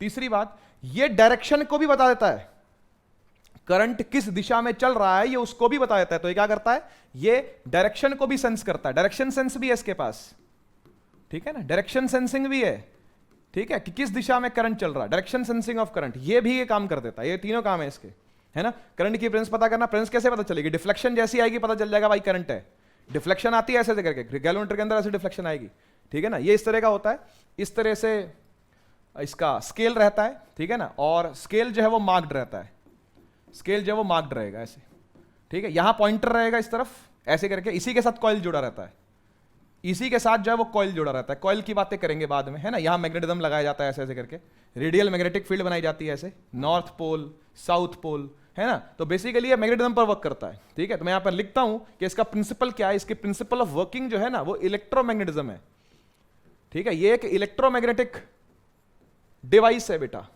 ठीक है, ये एक इलेक्ट्रोमैग्नेटिक डिवाइस है, बिजली चलेगी इसके अंदर, करंट जनरेट होगा, मैग्नेटिक मोमेंट बनेगा, बाहर की फील्ड के साथ वो कुछ कुछ एंगल बनाएगा, तो मैग्नेटिक मोमेंट का और मैग्नेटिक फील्ड का, मतलब एक्सटर्नल मैग्नेटिक फील्ड का और इसके मैग्नेटिक मोमेंट के बीच का जो एंगल बनेगा उसके बेसिस पर कुछ टॉर्क जनरेट होगी, वो टॉर्क के चलते ये घूमता है, फिर उस टॉर्क की एक रीस्टोरिंग टॉर्क जनरेट होती है, जिससे हम लोग गैल्वेनोमीटर की सेंसिटिविटी को निकालते हैं। पढ़ेंगे इसको मैग्नेटिज्म के अंदर, पढ़ेंगे, चिंता नहीं करो, वहां पर हम सेंसिटिविटी की बातें भी करेंगे। अभी यहां पर मैं आपको छोटी छोटी मोटी मोटी बातें बता रहा हूं बस, है ना, डीप में बातें नहीं कर रहा अभी मैं, ठीक है। तो ये पॉइंटर क्या करता है, ये पॉइंटर क्या करता है, यहां पर बीच में रहता है 0, इधर रहेगा 0.1 0.2 0.3 0.4, यहां रहेगा 0.1 0.2 0.3 0.4। अब इसका क्या मतलब हुआ, दोनों तरफ सेम स्केल क्यों है, दोनों तरफ सेम स्केल क्यों है, सेम स्केल इसलिए है क्योंकि अगर ये बीच में रहा ऐसे, अगर ये ऐसे बीच में रहा, कॉइल इस तरह से रहा, कॉइल ऐसे रहा, तो इसका पॉइंटर भी ऐसे रहेगा, है ना, तब इसका मतलब 0 करंट, कोई करंट नहीं बह रहा, कोई करंट नहीं बह रहा, अगर ये ऐसे है तो, ठीक है ना। लेकिन अगर पॉइंटर ऐसे आ गया तो, अगर पॉइंटर ऐसे आ गया तो सुई ऐसे हो गई, इसका मतलब करंट जो है वो इस दिशा में चल रहा है, मतलब करंट की कोई ना कोई डायरेक्शन जो है वो डिनोट हो गई है इस तरफ, और अगर पॉइंटर ऐसे आ गया तो इसका मतलब करंट किसी और दिशा में है ना, ऐसे आ गया अगर तो इसका मतलब करंट किसी और दिशा में है, तो ये दिशा अलग ये दिशा अलग, तो दिशाओं को भी पकड़ लेगा, डिफ्लेक्शन आ जाएगी इसे तुरंत, उसके अंदर से तुरंत डिफ्लेक्शन भी आ जाता है, तो पता चलता है भाई करंट है इसमें, कहीं ना कहीं सर्किट में कहीं ना कहीं करंट है ना, तो वैल्यू भी बता देगा, छोटी छोटी वैल्यू बताता है लेकिन वैल्यू भी बता देगा, ठीक है, डायरेक्शन भी बता देगा, और वैल्यू बता देगा, डायरेक्शन बता देगा, और करंट को डिटेक्ट भी कर लेगा, अगर बाई चांस कहीं करंट है तो हल्की सी डिफ्लेक्शन ऐसे दिखा देगा, ये एंगल घूम जाएगा इसका, ठीक है ना, तो वो सारी बातें करेंगे। ओके, तो देखो लिखा हुआ these are instrument used for detection and measurement of small currents, ठीक है।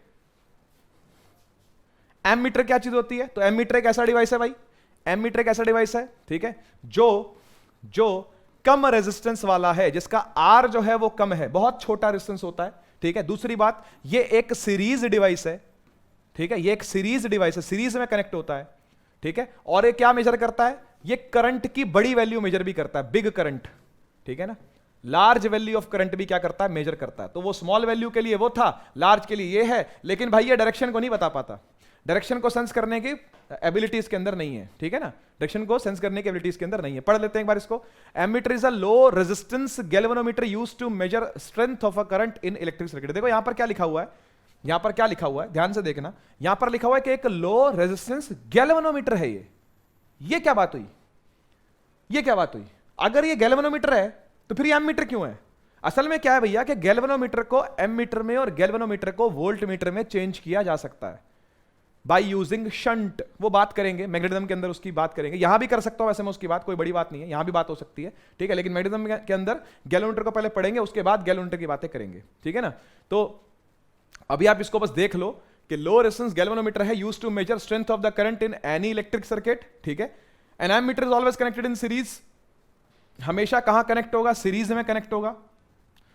Because when an ammeter is connected in series, does not appreciably change the resistance of the circuit, hence the main current flowing through the circuit है ना उतना ही रहेगा, remains unaltered, ठीक है ना, remains unchanged, remains unchanged, ठीक है। क्या मतलब बना इस बात का, मतलब भी सुन लो भाई, मतलब भी समझ लो इसका क्या है। देखो है क्या कि भैया जो एमीटर होता है ना, एमीटर होता है ना, वो सीरीज में कनेक्ट होता है हमेशा। ये एमीटर है, ठीक है ना, ये कोई रेजिस्टेंस है, मान लो ये कोई बल्ब है, कोई बल्ब मान लेते हैं इसको, ये कोई बल्ब है, बल्ब का अपना कुछ रेजिस्टेंस होगा, रेजिस्टेंस ऑफ बल्ब है ना, कुछ अपना रेजिस्टेंस होगा बल्ब का, उसके साथ ये सीरीज में जुड़ा हुआ। अब सीरीज में जुड़ने का क्या मतलब है, सीरीज में जुड़ने का मतलब है कि भैया इसकी रेजिस्टेंस जो है वो बहुत बहुत कम है। देखो लिखा हुआ है कैसा है, लो रेजिस्टेंस वाला है। तो कम रेजिस्टेंस वाला अगर है और सीरीज में भी कनेक्टेड है तो भी करंट को बहुत ज्यादा हैम्पर नहीं करता, करंट को बहुत ज्यादा परेशान नहीं करता है। मतलब जितना करंट ने फ्लो करना है वो करेगा, समझ गए ना। थोड़ा सा कम होगा क्योंकि थोड़ा सा ड्रॉप आएगा यहां पर, है ना, थोड़ा सा पोटेंशियल का यहां ड्रॉप आएगा, ठीक है, कोई बात नहीं, लेकिन फिर भी करंट को बहुत एप्रीशिएबल अमाउंट तक वो चेंज नहीं करता, ठीक है ना। तो इसलिए करंट जब वो पास कर जाएगा बल्ब में से, बल्ब जलेगा बढ़िया तरीके से, समझ गए बात को, हीट जो है बढ़िया तरीके से प्रोड्यूस होगी, है ना, तो बढ़िया तरीके से बल्ब जो है वो ग्लो करेगा, ठीक है। तो इसलिए करंट को बहुत ज्यादा ऑल्टर नहीं, बहुत ज्यादा चेंज जो है ये एमीटर नहीं करता, ऐसा लिखा हुआ है यहां पर, ठीक है ना। और लिखा हुआ यहां पर कि एक आइडियल एमीटर की रेजिस्टेंस 0 होती है, और जबकि आपको पता है आइडियल जैसी कोई चीज नहीं होती, नोबडी इज आदर्श, गलतियां कहीं ना कहीं सबसे होती है, हमसे आपसे सबसे होती है भैया, है ना। तो ऐसे ही कोई परफेक्ट नहीं हो सकता, किसी में कुछ कमी होगी, किसी में कोई अच्छी बात होगी, है ना। तो परेशान नहीं होना चाहिए, जिंदगी की बात बता रहा हूं, परेशान नहीं होना चाहिए भैया, गलती मान लेनी चाहिए, एक्सेप्ट कर लेनी चाहिए और उसके बाद उसको सुधारने का काम करना चाहिए। ऐसे ही आइडियल एमीटर है, तो कोशिश कर रहे हैं कि भाई एमीटर को क्या करा जाए, आइडियल बनाने की कोशिश करी जाए, कम से कम रेजिस्टेंस उसकी लेकर के आई जाए, जीरो के नजदीक लेके आई जाए, लेकिन कंप्लीट जीरो तो लाना पॉसिबल नहीं है ना भाई। एमीटर बोलेगा भाई माफ कर दो मुझे, इतना भी आइडियल मत करो, ठीक है ना, रियल रहने दो। तो रियल में तो भाई बंदा जो होगा वो गलतियां करेगा, है ना। तो इसकी गलतियां फिर भी रहती हैं कुछ ना कुछ, इसलिए रेजिस्टेंस कुछ ना कुछ रहता है, कुछ ना कुछ रेजिस्टेंस रहेगा, तो यहां पर पोटेंशियल का ड्रॉप कुछ ना कुछ रहेगा, थोड़ा बहुत करंट ऑल्टर होगा, लेकिन बहुत एप्रीशिएबल अमाउंट तक करंट ऑल्टर नहीं होगा। समझ में आ गई बात। वोल्टमीटर क्या होता है, वोल्टमीटर होता है एक हाई रेजिस्टेंस गैल्वेनोमीटर, ये एक हाई रेजिस्टेंस का डिवाइस है और ये पैरेलल में लगता है, यहां लिखा होगा, पोटेंशियल डिफरेंस को मेजर करता है, यानी वोल्टेज को मेजर करने वाला ये भाई है, ठीक है। और गैल्वेनोमीटर को ही मैंने आपसे कहा था कि क्या किया जाता है, वोल्टमीटर में कन्वर्ट किया जाता है ना। गैल्वेनोमीटर को ही क्या किया जाएगा, वोल्टमीटर में कन्वर्ट किया जाएगा, दिखाऊंगा मैं कैसे कन्वर्जन होता है, ठीक है, बात करेंगे मैग्नेटिज्म के अंदर करेंगे। Voltmeter is connected in parallel, parallel में कनेक्ट होगा, connected in parallel to a circuit element because when connected in parallel draws least current from the main current. देखो होता क्या है, होता क्या है, मान लीजिए अप्लायंस है, ठीक है, ये अप्लायंस है, इसके अक्रॉस आपने पोटेंशियल डिफरेंस देखना है, ठीक है, इसके अक्रॉस आपने क्या देखना है, पोटेंशियल डिफरेंस, यानी इस पॉइंट पर कितना पोटेंशियल का डिफरेंस है वो आपने देखना है। तो आप क्या करोगे, आप इसको एक वोल्ट मीटर से कनेक्ट कर दोगे, ये कर दिया।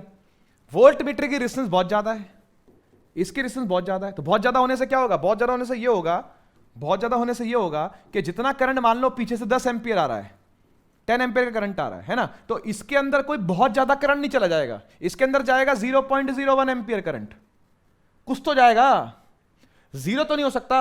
इसलिए कोशिश करते हैं इसको हाई से हाई बनाया जाए ताकि ये कुछ भी करंट को ड्रॉ ना कर पाए। तो वोल्ट मीटर को करंट ड्रॉ करवाना कोई अच्छी बात तो नहीं है ना भाई, वोल्ट मीटर करंट का करेगा क्या, और वोल्ट मीटर में करंट चलेगा तो वोल्ट मीटर उल्टा गर्म ही होगा, समझ रहे हो ना बात को? तो इसलिए इसमें करंट का जाना अशुभ है, अपशकुन है, तो करंट का इसमें ना ही जाना अच्छा है ना? तो इसलिए क्या करते हैं, इसके रेजिस्टेंस को हाई बनाया जाता है ताकि कम से कम करंट इसके थ्रू फ्लो करे। बात समझ में आ गई? कम से कम करंट इसके थ्रू फ्लो करे, है ना? तो आई अब 10 एंपियर था पहले, तो इसके अंदर 0.01 एंपियर चला गया, तो इसमें से कितना जाएगा? इसमें से जाएगा 9.99 एंपियर, तो यहां का कुछ वोल्टेज निकल के आएगा 9.99 के हिसाब से। V is equal to I R करेंगे, इस आर की कुछ वैल्यू होगी, है ना? तो V is equal to I times R. सोचो अगर ये 9.99 से भी ज्यादा जाता, मान लो 10 ही जाता, यानी इसकी हाई इतनी रेजिस्टेंस कर दे कि इसमें जीरो करंट जाए, इसकी इनफाइनाइट रेजिस्टेंस कर दे कि इसमें जीरो करंट जाए, तो सारा का सारा करंट नीचे से जाए, सारा का सारा करंट नीचे से जाए, तो पूरा का पूरा पोटेंशियल डिफरेंस आपको दिखाई पड़े। यहां अभी वो दिखाई नहीं पड़ेगा क्योंकि कुछ कम करंट ही फ्लो कर रहा है रजिस्टर के अंदर, ठीक है ना? ये थोड़ी सी बातें मैंने गहराई में आपको बता दी। Okay, when connected in parallel draws least current, कम से कम करंट ड्रॉ करे ऐसा हम चाहते हैं। करंट ड्रॉ करके करेगा क्या, है ना? So it measures nearly accurate potential, इसलिए क्या करे वो, नियरली एक्यूरेट पोटेंशियल डिफरेंस जो है वो मेजर करे, ठीक है ना? एक आइडियल वोल्ट मीटर की रेजिस्टेंस इंफिनिटी होती है। आइडियल का मतलब आइडियल है भैया, इंफिनिटी रेजिस्टेंस पॉसिबल नहीं है ना, इनफाइनाइट रेजिस्टेंस कैसे क्रिएट करोगे, पॉसिबल नहीं है वो, ठीक है? तो दोस्तों यहां देखते हैं यार, कह रहा जूल्स लॉ ऑफ हीटिंग। अब जूल्स लॉ ऑफ हीटिंग क्या चीज होती है भाई? देखो ऐसा है, कोई भी एक रेजिस्टर है जी, है ना, कोई भी एक रेजिस्टर है, उसके अंदर कोई आई करंट पास होता रहे कुछ टी टाइम तक, है ना? आई करंट पास हो जा रहा है, हो जा रहा है, हो जा रहा है, कुछ टी टाइम तक पास हो रहा है, ठीक है ना? कुछ टी टाइम तक पास हो रहा है। सेकंड्स के अंदर इसको कैलकुलेट किया, ओम के अंदर इसको कैलकुलेट किया, और एम्पियर के अंदर इसको कैलकुलेट किया, ठीक है? तो हीट निकाली जूल ने और बताया कि जो हीट होती है वो होती है आई स्क्वायर आर टी। इसी को कहते हैं जूल्स लॉ ऑफ हीटिंग, इसी को कहते हैं जूल्स लॉ ऑफ हीटिंग, ठीक है ना? करंट का स्क्वायर होता है रेजिस्टेंस और टाइम, कितने टाइम तक करंट फ्लो होता रहा, किस रेजिस्टेंस के थ्रू करंट फ्लो होता रहा, है ना, और रेजिस्टेंस की वैल्यू क्या है। फिर क्या होगा, ये हीट कुछ डिसिपेट करेगी, कुछ हीट जो है ये क्या करेगी, जनरेट करेगी, और वो हीट का फॉर्मूला ये है। अब इस हीट को आप कई तरीके से यूज कर सकते हो। बल्ब का जो ग्लो है, जो उसकी पावर है, वो भी इसी हीट से आती है। हीट पर यूनिट टाइम करोगे तो आपको पावर मिल जाएगी, ठीक है ना? तो ये जूल्स लॉ ऑफ हीटिंग है। इसी के साथ दो फॉर्मूले और हैं, दो फॉर्मूले और हैं, ठीक है ना? वो भी हीट गई है, एनर्जी गई है वो भी, ठीक है? तो एक फॉर्मूला है VIT, ये भी हीट का फॉर्मूला है, voltage into current into time, i square r t, ये भी हीट का फॉर्मूला है। और एक फॉर्मूला और है V स्क्वायर बाय आर, ठीक है ना? V square by R into t, है ना? कितना पोटेंशियल डिफरेंस है किसी रेजिस्टेंस के अक्रॉस, उसको स्क्वायर कर दिया, डिवाइड बाय रेजिस्टेंस, इनटू में टाइम, कितने टाइम तक वो फ्लो कर रहा है। ये तीनों हीट के ही फॉर्मूले हैं, ठीक है ना? तीनों ही हीट के फॉर्मूले हैं। बढ़ते हैं आगे, बढ़ते हैं आगे। पावर की बात आती है। अब पावर क्या चीज होती है यार, आप जानते हो, है ना? वर्क एनर्जी पावर में भी हमने इस चीज को डिस्कस किया था कि पावर होता है रेट ऑफ डूइंग वर्क, ठीक है ना? रेट ऑफ डूइंग वर्क, है ना, या rate of transfer of energy. Rate of energy produce कह सकते हैं, ये रेट ऑफ एनर्जी ट्रांसफर कह सकते हैं, बात एक ही है ना यार? तो यहां पर जो एनर्जी है वो हीट एनर्जी है। अभी जो पढ़ी हमने जूल्स लॉ ऑफ हीटिंग वाली हीट एनर्जी, इसी को क्या करेंगे, टाइम से डिवाइड कर देंगे। रेट के लिए, रेट का क्या मतलब होता है, टाइम से डिवाइड करना, तो इससे क्या मिल जाएगा अपने को, पावर मिल जाएगा, ठीक है ना? पावर मिल जाएगा। पावर हो गया हीट एनर्जी अपॉन टाइम यहां पर, या फिर इलेक्ट्रिकल एनर्जी अपॉन टाइम भी कह सकते हैं, है ना? हीट के फॉर्म में अगर आप ना समझो, इलेक्ट्रिकल पावर पढ़ो तो इसको इलेक्ट्रिकल एनर्जी बोलेंगे। इलेक्ट्रिकल एनर्जी अपॉन टाइम, कितनी वो ट्रांसफर हो रही है, ठीक है ना? तो आप क्या बोलते हो, आई स्क्वायर आर टी एक फॉर्मूला है, टाइम से डिवाइड कर दिया, टी से टी कट गया, टी से टी कट गया, क्या आ गया, आई स्क्वायर आर आ गया। तो एक पावर का फॉर्मूला है, एक पावर का फॉर्मूला आई स्क्वायर आर। किसी भी रेजिस्टेंस आर में अगर आई करंट फ्लो हो रहा हो, किसी भी रेजिस्टेंस आर में अगर आई करंट फ्लो हो रहा हो, तो ये उसकी पावर है, ये उसकी पावर है, आई स्क्वायर आर, ठीक है ना? ऐसी एक फॉर्मूला आपने और देखा, V square upon R into t, और इसको आपने टी से डिवाइड कर दिया तो टी से टी कट गया, क्या आ गया, V स्क्वायर अपॉन आर, ठीक है? मोस्टली पैरेलल के केस में ये वाली पावर का फॉर्मूला लगता है। तीनों फॉर्मूले वैलिड हैं। तीसरा भी बना रहा हूं, तीसरा फॉर्मूला है VIT, टाइम से डिवाइड कर दिया, टी से टी कट गया, पावर का फॉर्मूला आ गया VI, वोल्टेज इंटू करंट, ठीक है ना? काफी जाना माना फॉर्मूला ये, वोल्टेज और करंट को मल्टीप्लाई करने वाला, V टाइम्स I, है ना? और ये होता है V square by R, V square by R, और ये होता है आई स्क्वायर आर। ये तीनों ही पावर के फॉर्मूले हैं, ठीक है ना? जरूरत के अनुसार तीनों अपनी अपनी जगह पर यूज होंगे, जब जिसकी जरूरत पड़ती है तब वो उसको यूज करना पड़ता है। वो तो क्वेश्चन से ही प्रैक्टिस होती है कि कब किसका फॉर्मूला आप लगाओगे। कुछ ऐसा नहीं है कि भाई एक सीरीज में एक पैरेलल में, लेकिन हाँ मोस्टली ऐसा देखने में आता है कि सीरीज में ये लगता है, ज्यादातर ये पैरेलल में लगता है, ठीक है ना, और ये जनरल फॉर्मूला है, इसी से दोनों निकल करके आते हैं। वैसे आप इससे इसको डिराइव भी कर सकते हो, इस फॉर्मूले से इसको और इसको डिराइव भी किया जा सकता है। ठीक है, तो ये पावर था। वॉट के अंदर पावर कैलकुलेट होती है, ठीक है ना, वॉट के अंदर पावर कैलकुलेट होती है, वोल्टेज वोल्ट्स में रहेगी, करंट एम्पियर में रहेगा, इसमें कोई दिक्कत नहीं है। बढ़ते हैं आगे। इलेक्ट्रिकल एनर्जी, ये वही बात थी भैया कि एनर्जी है ना ट्रांसफर्ड अपॉन टाइम, इसी को पावर कहते हैं कि नहीं कहते, इसी को पावर कहते हैं ना। तो टाइम को आप ले जाओ और पावर से मल्टीप्लाई कर दो, P इंटू टी कर दो, आपको क्या मिल जाएगी, एनर्जी मिल जाएगी, है ना। एनर्जी के हमने 3 फॉर्मूले पढ़ लिए, एक पढ़ लिया VIT, एक पढ़ लिया I² RT, और एक पढ़ लिया V²/R इंटू टी। ये तीनों एनर्जी के ही फॉर्मूले हैं भाई, ठीक है ना, तीनों फॉर्मूले एनर्जी के ही हैं, इलेक्ट्रिकल एनर्जी के ही ये तीनों फॉर्मूले हैं। ठीक है जी, तीनों फॉर्मूले इलेक्ट्रिकल एनर्जी के ही हैं। ओके, जूल के अंदर एनर्जी निकलेगी, इसमें कोई दिक्कत नहीं है ना, जूल के अंदर एनर्जी निकलती है, बाकी सारी चीजें आपको पता ही है। बस ये बात ध्यान रखना आप यहां पर कि एनर्जी निकालने के लिए आपको टाइम की जरूरत पड़ती है, लेकिन पावर के फॉर्मूले में टाइम नहीं आता, पावर के फॉर्मूले में टाइम नहीं आता, वहां VI I² V²/R ऐसा रहेगा। ठीक है ना, जब इन्हीं को आप टाइम से मल्टीप्लाई कर दोगे तो आपको एनर्जी मिल जाएगी। इन्हीं को जब आप टाइम से मल्टीप्लाई कर दोगे, पावर को जब आप टाइम से मल्टीप्लाई कर दोगे, ये देखो और ये देखो, है ना, तो आपको क्या मिल जाएगी, एनर्जी मिल जाएगी। कोई दिक्कत नहीं है, इजी बात है ना, समझ में आई बात। ठीक है, अच्छा, अब एक यूनिट होती है जिसको बोलते हैं कमर्शियल यूनिट ऑफ एनर्जी। ठीक है, कमर्शियल यूनिट ये होती है किलोवाट आवर। किलोवाट आवर ये कैसे आई, किलोवाट आई पावर से और आर आई टाइम से, पावर इंटू टाइम करोगे क्या मिलेगी, एनर्जी मिलेगी। यानी किसकी यूनिट है, ये एनर्जी की यूनिट है। किलोवाट आवर किसकी यूनिट है, कमर्शियल यूनिट ऑफ एनर्जी है। कंफ्यूज ना होना भाई, पावर की यूनिट नहीं होती है, ये एनर्जी की यूनिट होती है। किलोवाट और आर, किलोवाट पावर की यूनिट है, आर टाइम की यूनिट है, दोनों को मल्टीप्लाई कर दिया, एनर्जी बन गई, तो ये एनर्जी की ही यूनिट है किलोवाट आवर। ठीक है ना, एनर्जी की बड़ी यूनिट है ये, है ना, एनर्जी की बड़ी यूनिट है ये किलोवाट आवर। ठीक है, किलोवाट आवर। पावर की वैसे यूनिट तो वॉट होती है, और टाइम की ऐसा यूनिट सेकंड होती है, तब ये एनर्जी की यूनिट होती है जूल, तब ये एनर्जी की यूनिट होती है जूल। ठीक है ना, लेकिन वॉट की बड़ी यूनिट अगर आपने किलो में कन्वर्ट कर दिया तो किलोवाट बन जाएगा, सेकंड वाला आर बन जाएगा, है ना, तो तब ये यूनिट क्या बन जाएगी, बन जाएगी किलोवाट आर। ठीक है ना, तो आपको किलोवाट आर का और जूल का कन्वर्जन जानना है आपको। ठीक है, तो 1 किलोवाट आर का मतलब होता है 3.6 इंटू 10 की पावर 6 जूल। याद कर सकते हो आप इसको, सीधा सीधा पूछा जा सकता है एनडीए के अंदर ये। ठीक है, बढ़ता हूं आगे, इससे ज्यादा कोई इंपॉर्टेंट बात यहां नहीं है करने के लिए। किरचॉफ्स लॉ की बात कर लेते हैं। 2 तरह के लॉ होते हैं बेटा किरचॉफ्स के, एक होता है केसीएल और एक होता है केवीएल। केसीएल की फुल फॉर्म है Kirchhoff's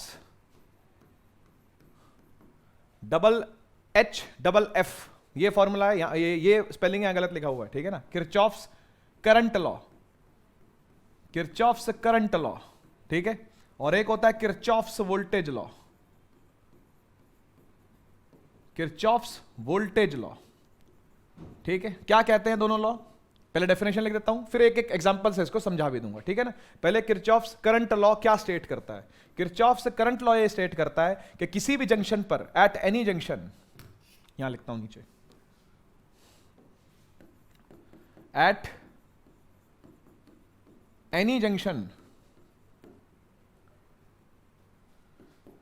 I incoming is equal to I outgoing. किसी भी जंक्शन के अराउंड, किसी भी जंक्शन पर एट एनी जंक्शन जितना करंट आ रहा है उतना ही करंट जा रहा है। इतना सिंपल सा लॉ है, देखो केसीएल, जितना करंट आ रहा है उतना ही करंट जा रहा है ना, ये केसीएल है। केवीएल क्या है, फॉर एनी लूप, ये लूप में लगता है, for any loop, close loop, समझ गए ना भाई, लूप तो क्लोज्ड ही होगा, है ना, फॉर एनी क्लोज लूप, जिसको मेश भी कहते हैं, मेश। ठीक है ना, किसी क्लोज लूप में या मेश में, है ना, सम ऑफ पोटेंशियल हमेशा 0 होगा। ठीक है ना, सम ऑफ पोटेंशियल ड्रॉप, ठीक है, across all appliances, across all appliances, ठीक है, will be zero, will be zero. सब पर जितना जितना जितना पोटेंशियल डलेगा, ठीक है ना, इंक्लूडिंग द बैटरी, किसी एक लूप के अंदर जितना जितना पोटेंशियल सब में होगा, सबको टोटल कर लो, 0 आएगा। सबको टोटल कर लो, क्योंकि सबका सब बैटरी में से ही निकला है, घुमा के बैटरी में आएगा तो सबका सब ओवरऑल क्या हो जाएगा, जीरो हो जाएगा। किसी भी एक लूप के अंदर बाहर से कोई एनर्जी आती नहीं, एनर्जी कहीं बाहर जाती नहीं, जो एनर्जी है वो लूप के अंदर ही रहेगी। ये मतलब हुआ इसका। तो एक कंजर्वेशन ऑफ एनर्जी का एग्जांपल है भाई, ठीक है। तो KVL is based on conservation of energy. ये पूछ सकता भाई किस पर बेस्ड है ये, तो कंजर्वेशन ऑफ एनर्जी पर बेस्ड है, ठीक है। केसीएल किस पर बेस्ड है, तो केसीएल बेस्ड है भाई कंजर्वेशन ऑफ चार्ज पर, कंजर्वेशन ऑफ चार्ज पर, ठीक है। एक बार इसको पढ़ लो आप, मैं साइड हो जाता हूं, ठीक है। केसीएल कंजर्वेशन ऑफ चार्ज पर बेस्ड है, केवीएल कंजर्वेशन ऑफ एनर्जी पर बेस्ड है। केवीएल का मतलब किसी भी एक क्लोज लूप में सब पर जो पोटेंशियल डलेगा, सारे अप्लायंसेस पर इंक्लूडिंग द बैटरी, सब पर, वो उसका सम जो आएगा वो जीरो आएगा। और केसीएल का मतलब है किसी भी एक जंक्शन पर जितना करंट आ रहा है उतना ही करंट जा रहा है। अब इसको समझाने की बारी आई है ना, तो एक मेथड से, एक एग्जांपल से इसको समझते हैं, ठीक है। तो शुरू करें। मान लो भाई ये कोई जंक्शन है, ठीक है, जिस पर 5 तारें आके मिल रही हैं, 5 तारें हैं। यहां से I1 करंट आ रहा है, यहां से I2 करंट आ रहा है, यहां से I3 करंट जा रहा है इस जंक्शन को छोड़ के, ठीक है ना। यहां से I4 करंट जा रहा है जंक्शन को छोड़ के, और यहां से I5 करंट आ रहा है, ठीक है, यहां से I5 करंट आ रहा है। तो ऐसा कभी भी नहीं होगा कि सब तरफ से करंट आ ही रहा हो या सब तरफ को करंट जा ही रहा हो। भैया जंक्शन ही तो है वो, है ना, वो बीच का एक क्या बोलते हैं, जॉइंट ही तो है वो वायर का। वहां से कोई एनर्जी प्रोड्यूस तो नहीं हो सकती ना, और ना ही एनर्जी आगे खत्म हो सकती है कभी, समझ रहे हो। तो इसलिए जितना करंट आ रहा है उतने करंट ने जाना ही जाना है, पक्की बात है। तो इसकी इक्वेशन कैसे बनेगी, जितने भी करंट आ रहे हैं सबको पॉजिटिव ले लो। I1 आ रहा है पॉजिटिव, I2 आ रहा है पॉजिटिव, I5 आ रहा है पॉजिटिव, ठीक है ना। एक तरफ रख लो सबको एक तरफ रख लो, और जा कितने रहे हैं उसको उस तरफ लगो। यानी I इनकमिंग को रखो एक तरफ, I आउटगोइंग को रखो। आउटगोइंग कौन कौन से हम, I4 आउटगोइंग है, I3 भी आउटगोइंग है, तो I3 प्लस I4 आ गए एक तरफ। ये क्वेश्चन बनती है, ये केसीएल की क्वेश्चन है, इतनी सिंपल सी, ये केसीएल की क्वेश्चन है। तो होगा पता है क्या होगा, ये कि आपको 4 दे रखे होंगे, 5वां फाइंड करना होगा आपने। 4 करंट दे रखे होंगे, 5वां ढूंढना होगा आपने केसीएल लगाना पड़ेगा इस जंक्शन पर, अबाउट दिस जंक्शन। इस जंक्शन के लिए आपने केसीएल, किरचॉफ्स करंट लॉ लगाना पड़ेगा। इसका मतलब जितना करंट आ रहा है उतना ही जा रहा है, कुछ भी यहां पर रुक नहीं जा रहा है, समझ रहे हो ना। जंक्शन पर कुछ रुक नहीं, जंक्शन कोई ऐसा स्पॉट नहीं कि जहां पर आके करंट सारा डूब जाएगा, है ना। जितने करंट ने आना है उतने जाना ही है। तो यहां कोई भी एक्यूमुलेशन नहीं होता चार्ज का, इसका यही मतलब है। तो ये कंजर्वेशन ऑफ चार्ज से इसको समझा जा सकता है, कंजर्वेशन चार्ज से ही इसको बनाया गया। कंजर्वेशन ऑफ चार्ज ही यहां पर अप्लाई होता है ना, कि इस जंक्शन पर कोई भी चार्ज अटक नहीं सकता, जिसने आना है उसने जाना ही है ना, जो आया है वो तो जाएगा ही, है ना। तो इसलिए I1, I2, I5 आए थे, और I3 और I4 बनके वो निकल गए, ठीक है ना। I4, I5 बनके वो निकल गए। तो ये किरचॉफ्स करंट लॉ था। ऐसे ही किरचॉफ्स वोल्टेज लॉ देखो, एक सर्किट बना लेते हैं हम, 2 बैटरी वाला बना लूं,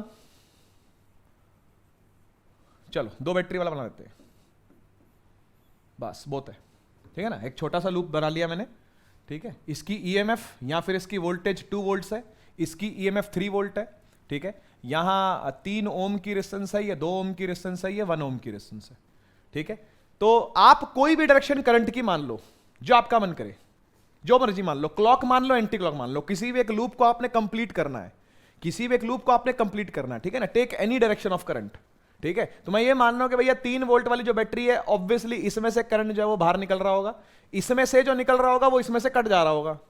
निकल इसमें से भी रहा है, लेकिन जो इसमें से निकलेगा वो इसको काट के ही निकलेगा। तो फाइनल वाला जो विजेता है वो यही है, जो जीत गया वो वही है ना, समझ रहे हो। दोनों बैटरी अपना अपना करंट निकालने की कोशिश करेंगी, लेकिन ये वाली निकाल नहीं पाएगी बेचारी, ये ओवरकम कर लेगी क्योंकि ये ज्यादा वोल्टेज वाली है।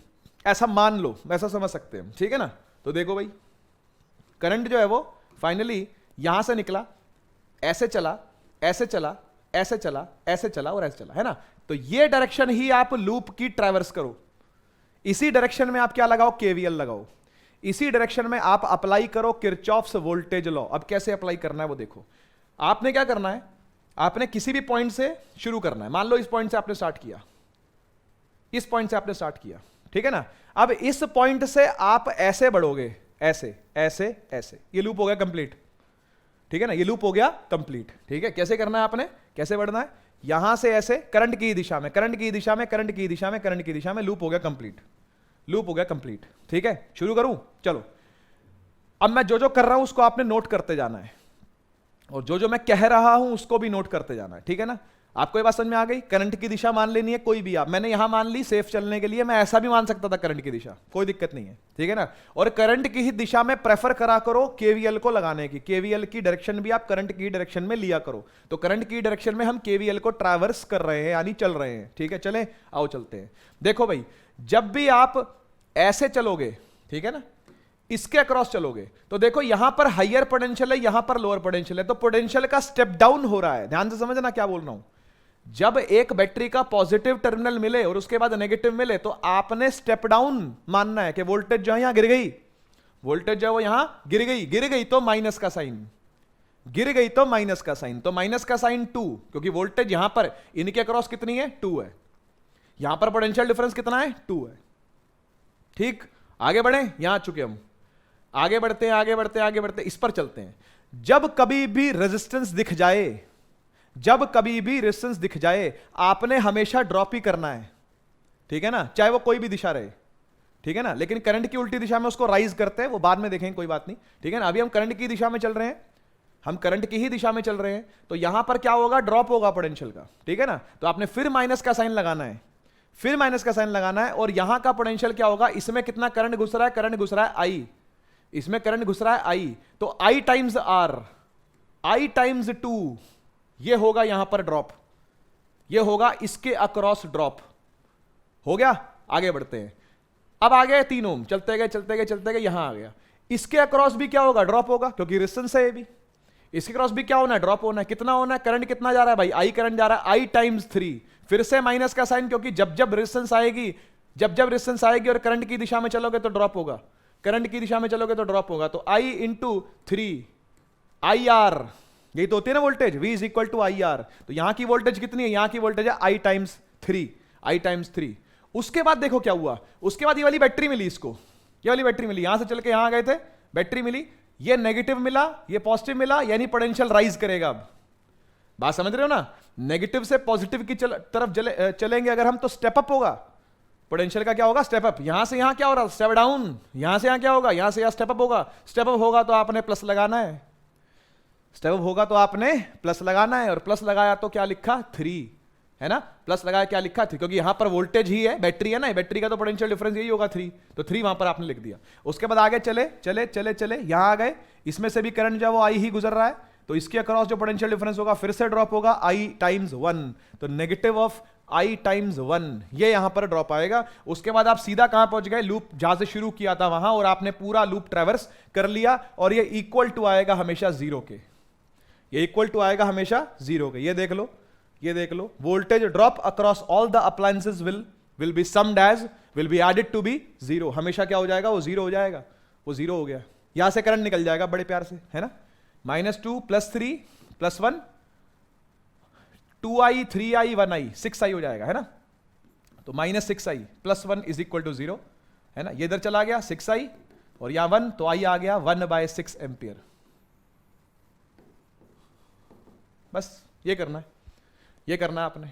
ठीक है, तो एक छोटा सा लूप लेकर के मैंने एग्जांपल दिया, लूप बड़े भी हो सकते हैं, लूप 2 भी हो सकते हैं, 2 लूप होंगे तो 2 इक्वेशन बनेंगी, यहां एक ही बनी है, यहां जो मैंने मेहनत करके इक्वेशन बनाई है ये एक ही बनाई है ना, 2 लूप आएंगे तो 2 इक्वेशन आएगी, ये बात ध्यान रखना भाई। ठीक है ना, तो उस हिसाब से 2 करंट निकलेंगे, दोनों करंट अपने अपने निकल जाएंगे, 2 इक्वेशन 2 वेरिएबल। ये ध्यान रखना, जितने वेरिएबल होने चाहिए उतनी इक्वेशंस होनी चाहिए, जितने लूप होंगे उतनी ही इक्वेशंस होंगी, और जितने लूप होंगे उतने ही करंट होंगे, इसमें कोई शक नहीं, ये सारी बातें एक जैसी हैं। ठीक है ना, तो आई होप आपको केवीएल लगाना आ गया।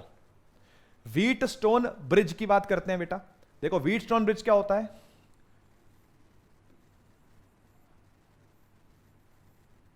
अगर कोई सर्किट ऐसा है, अगर कोई सर्किट ऐसा है तो इसका टोटल रेजिस्टेंस निकालना बड़ा आसान है। कैसे आसान है सर, ये 3, ये भी 3, ये भी 3, ये भी 3, ये भी 3, सर ये जो ऊपर वाले 2 हैं वो सीरीज में है, आंसर आएगा 6।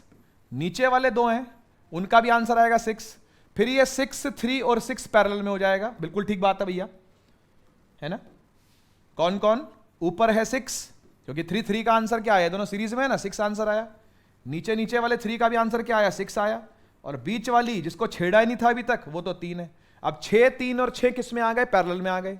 तो 1/6 प्लस 1/3 प्लस 1/6, ये आ गया 6 1 2 1 4/6 कटा 2/3। पलटा मारना पड़ेगा इसको पलटा मारना पड़ेगा एक बार, यानी इसको रेसिप्रोकल करना पड़ेगा, क्योंकि आपने 1/rp नहीं निकालना, आपने तो rp निकालना, आपने तो r पैरेलल निकालना, r टोटल निकालना आपने। वो क्या आएगा, वो आएगा 3/2।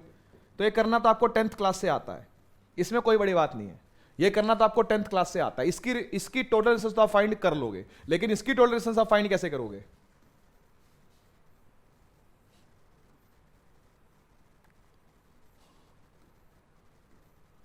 ये कैसे फाइंड करोगे आप?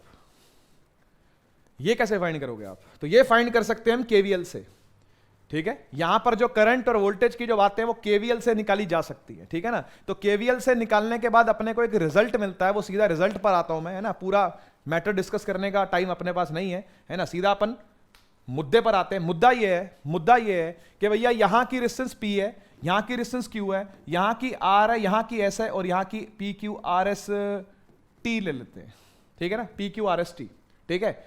तो ये जो रेजिस्टेंस यहां पे कनेक्टेड है ना, ठीक है, ये तब व्हीटस्टोन ब्रिज बन जाती हैं, तब ये एक balanced condition of Wheatstone bridge बन जाती हैं जब P/Q बराबर हो जाए R/S के।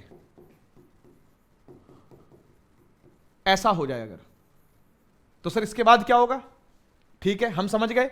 P को Q से डिवाइड कर दो और वो इक्वल आना चाहिए R/S के। अगर ऐसा आ जाए तो हम बोलेंगे भाई ये जो व्हीटस्टोन ब्रिज है बैलेंस हो गया। सर सॉल्व तो नहीं हुआ, बैलेंस करने से क्या होगा? बैलेंस्ड व्हीटस्टोन ब्रिज हो गया, मान गए, है ना। व्हीटस्टोन ब्रिज, WBS नहीं WSB, है ना, WSB, व्हीटस्टोन ब्रिज क्या हो गया, बैलेंस हो गया, है ना। P/Q equal to R/S, this divide by this is equal to this divide, या फिर this divide by this is equal to this divide, ऐसा भी लिख सकते हैं ना इसको।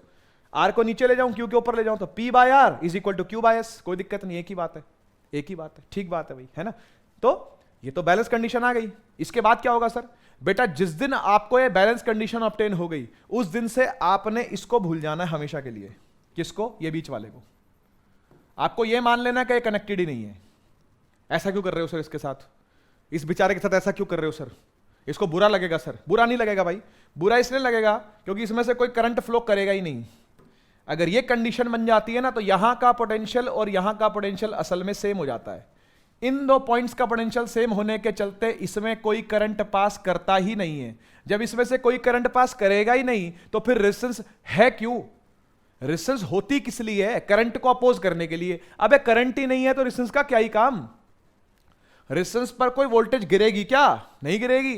पोटेंशियल डिफरेंस ही नहीं है इसके अक्रॉस, नहीं है, तो फिर करंट भी नहीं है, और करंट नहीं है तो फिर इसका काम क्या है? तो हटा ही दो इसको, इसे हटी हुई मान लो, इसे हटी हुई मान लो। तो इसको क्या करते हैं? इसको निगलेक्ट कर देते हैं हमेशा के लिए।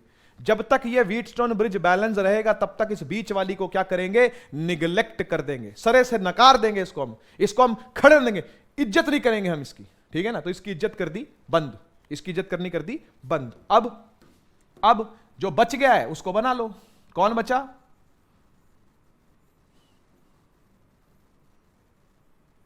PQRS। इसे तो सॉल्व कर सकते हो भाई, इसे सॉल्व करने में क्या है? इसे तो भूल गए ना बीच वाले को, अब इसको सॉल्व कर सकते हो। P और R क्या है बेटा? सीरीज में।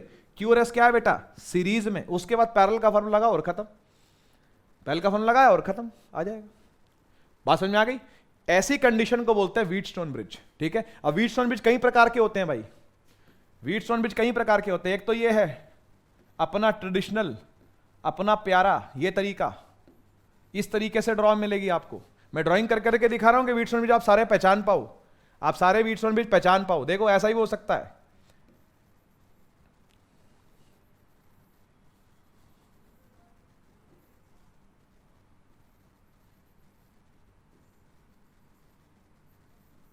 ये भी व्हीटस्टोन ब्रिज है, ये भी व्हीटस्टोन ब्रिज है। बताऊं कैसे? इसको पकड़ो, ऐसे खोल दो, इसको पकड़ो और ऐसे खोल दो, ऐसे खुल जाएगा और ये बन जाएगा, है ना भाई। इसको पकड़ो और ऐसे फोल्ड कर दे, इसको उठाओ और ऐसे फोल्ड कर दो इसके ऊपर, तो ये बन जाएगा। ये दोनों एक ही है, ये दोनों एक ही है। और देखो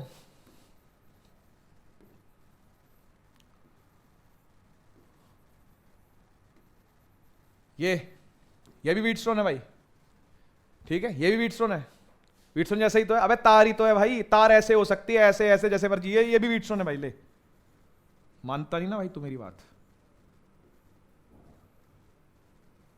ये परफेक्ट सर्कल बनाता हूं, तुम परफेक्ट सर्कल के फैन हो ना, ठीक है, ओए ओए, ठीक है।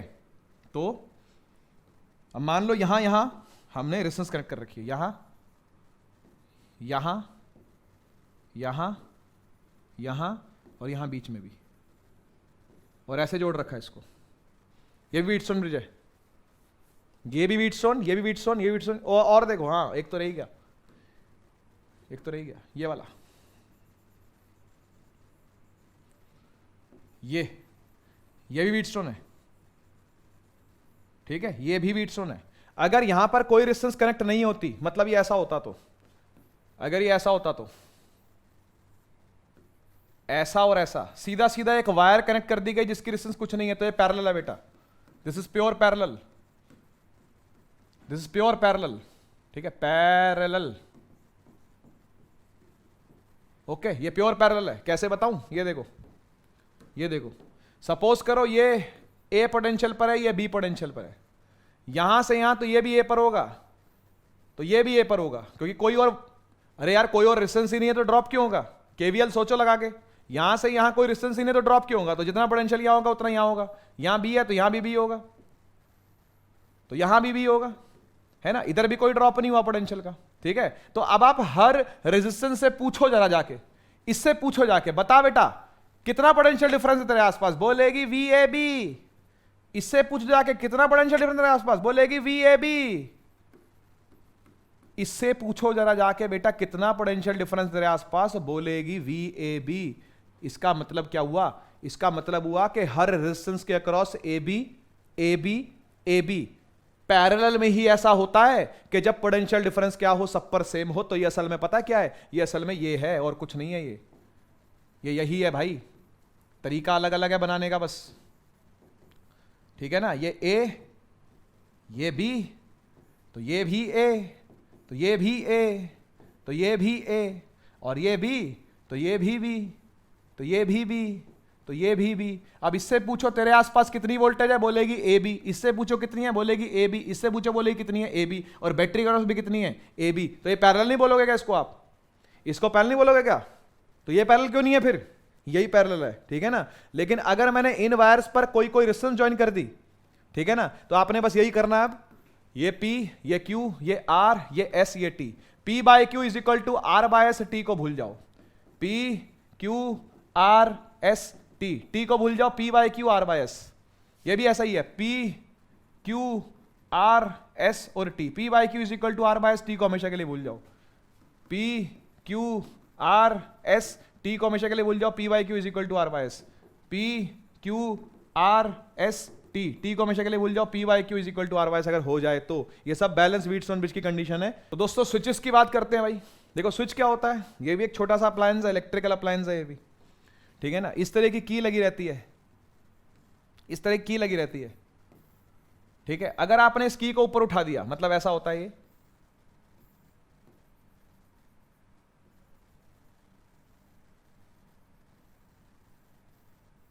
ऐसा होता है, ऐसा, ठीक है ना। अभी ये ऊपर उठा हुआ है, ऊपर उठा तो सर्किट ब्रेक है। अभी सर्किट ब्रोकन स्टेट में है, ओपन सर्किट बोलते हैं इसको, ठीक है ना। लेकिन जैसे ही आपने इसको प्रेस कर दिया, है ना, जैसे ही आप इसको ऐसे प्रेस करोगे ऊपर से, है ना, तो ये सीधा हो जाएगा ऐसे करके, ये सीधा हो जाएगा ऐसे, ठीक है ना। तो ये जो थी ओपन स्टेट थी, ओपन स्टेट थी, ये अब हो गई है क्लोज स्टेट। ये क्लोज्ड की बन गई है, क्लोज्ड की, ये ओपन की है ना। तो ओपन की होगा तो करंट पास नहीं करेगा। ओपन सर्किट का मतलब करंट नहीं चल रहा, करंट नहीं चल रहा। क्लोज्ड की का मतलब करंट जो है वो चल रहा है, नॉन जीरो करंट है, ठीक है ना। पढ़ लेते हैं एक बार। Switch is a key in circuit which is used to make और ब्रेक द सर्किट। आप जानते हो, it is always connected live wire of the circuit so that when it is off you can safely touch the exposed live wire, ठीक है ना। Mostly dealing जो है वो लाइव वायर से हो सकती है, तो इसलिए क्या करते हैं, की को हटा देंगे वहां से, तो मतलब करंट नहीं जा रहा, तो उसके बाद लाइव वायर को आप ठीक से हाथ वाथ लगा सकते हो अगर चाहो तो उसको लगाना, है ना। तो फिर आप क्या करो, सर्किट को बंद कर दो और उसके बाद हाथ मत लगाओ, है ना। सेफ्टी फ्यूज, सेफ्टी फ्यूज जो होता है उसका सिंबल कुछ इस तरीके का होता है, ऐसा, ऐसा सिंबल होता है सेफ्टी फ्यूज का, ठीक है। और ये दिखने में कैसा होता है, दिखने में कुछ ऐसा होता है इस तरह का, ठीक है। एक सिलेंड्रिकल सी ट्यूब होती है ना, उसके अंदर पतली सी वायर होती है ना, डॉटेड दिखा रहा हूं मैं बस ऐसे ही, है ना, पतली सी वायर होती है, ठीक है। इसको ऐसा भी दिखाया जा सकता है फ्यूज को सिंबलाइज करके, है ना, ऐसा भी दिखाते हैं इसको। तो होता क्या है, होता यह कि भैया इस वायर का ना, इस वायर का जिसको फ्यूज वायर कहते हैं, इस वायर को जिसका नाम है फ्यूज वायर, इसका मेल्टिंग पॉइंट लो रहता है, इसका मेल्टिंग पॉइंट लो रहता है। सर लो क्यों रहता है? लो इसलिए रहता है बेटा क्योंकि अगर कॉपर की वायर, जो बाहर वायर लगी हुई है ये वाली कॉपर की वायर में से करंट अगर ओवरलोड हो जाए, ज्यादा आ जाए, है ना, ओवरलोडिंग हो जाए, ओवरलोडिंग, है ना, अगर ओवरलोडिंग की स्टेट आ जाए, ठीक है, तो ये वायर जो है ना पिघल जाए, ये वायर जो है ना पिघल जाए। पिघलने से क्या होगा? पिघलने से ये होगा कि भैया सर्किट जब वो ब्रेक हो जाएगा, करंट आगे पहुंच नहीं पाएगा, करंट आगे पहुंच नहीं पाएगा तो ओवरलोडेड करंट अगर आता तो जला सकता था, वो वायर को जला सकता था, आगे अप्लायंसेस को फूंक सकता था आगे जाकर के, लेकिन अब ऐसा नहीं होगा, बच जाएगा, है ना। तो बीच में जो फ्यूज वायर आ गई है खुद को क्या कर लेती है, मेल्ट कर लेती है। एक बार पढ़ लेते हैं इसको। A fuse is a device containing short length of thin wire which melts and breaks the circuit if the current exceeds the safe value, ठीक है ना। एक सेफ वैल्यू से अगर बढ़ जाए तो, अगर करंट एक्सीड कर जाए एक सेफ वैल्यू को तो, यानी ओवरलोड हो जाए, सीधी सी बात, ठीक है। The fuse wire is made up of material which has high resistance and low melting point so that as soon as the excessive current passes through it it gets melted। low melting point की वजह से क्या हो जाएगा, ये time आने पर melt कर जाए, बस हम ये चाहते हैं, है ना, टाइम आने पर ये मेल्ट कर जाए। टिन और लेड का अलॉय हो सकता है, कॉपर निकल का अलॉय, बहुत सारे अलॉय हो सकते हैं, उनसे मिला करके टाइटेनियम डाइऑक्साइड, बहुत सारे हैं जो कि फ्यूज बना सकते हैं, ठीक है ना, जनरली इससे बनाया जाता है। शॉर्ट सर्किट पर आते हैं और ओवरलोडिंग पर आते हैं। ओवरलोडिंग की बात हमने पहले कर ली, excessive continued overloading of an, हाँ कहां लिखा हुआ है, हाँ ये रहा, ये ओवरलोडिंग है,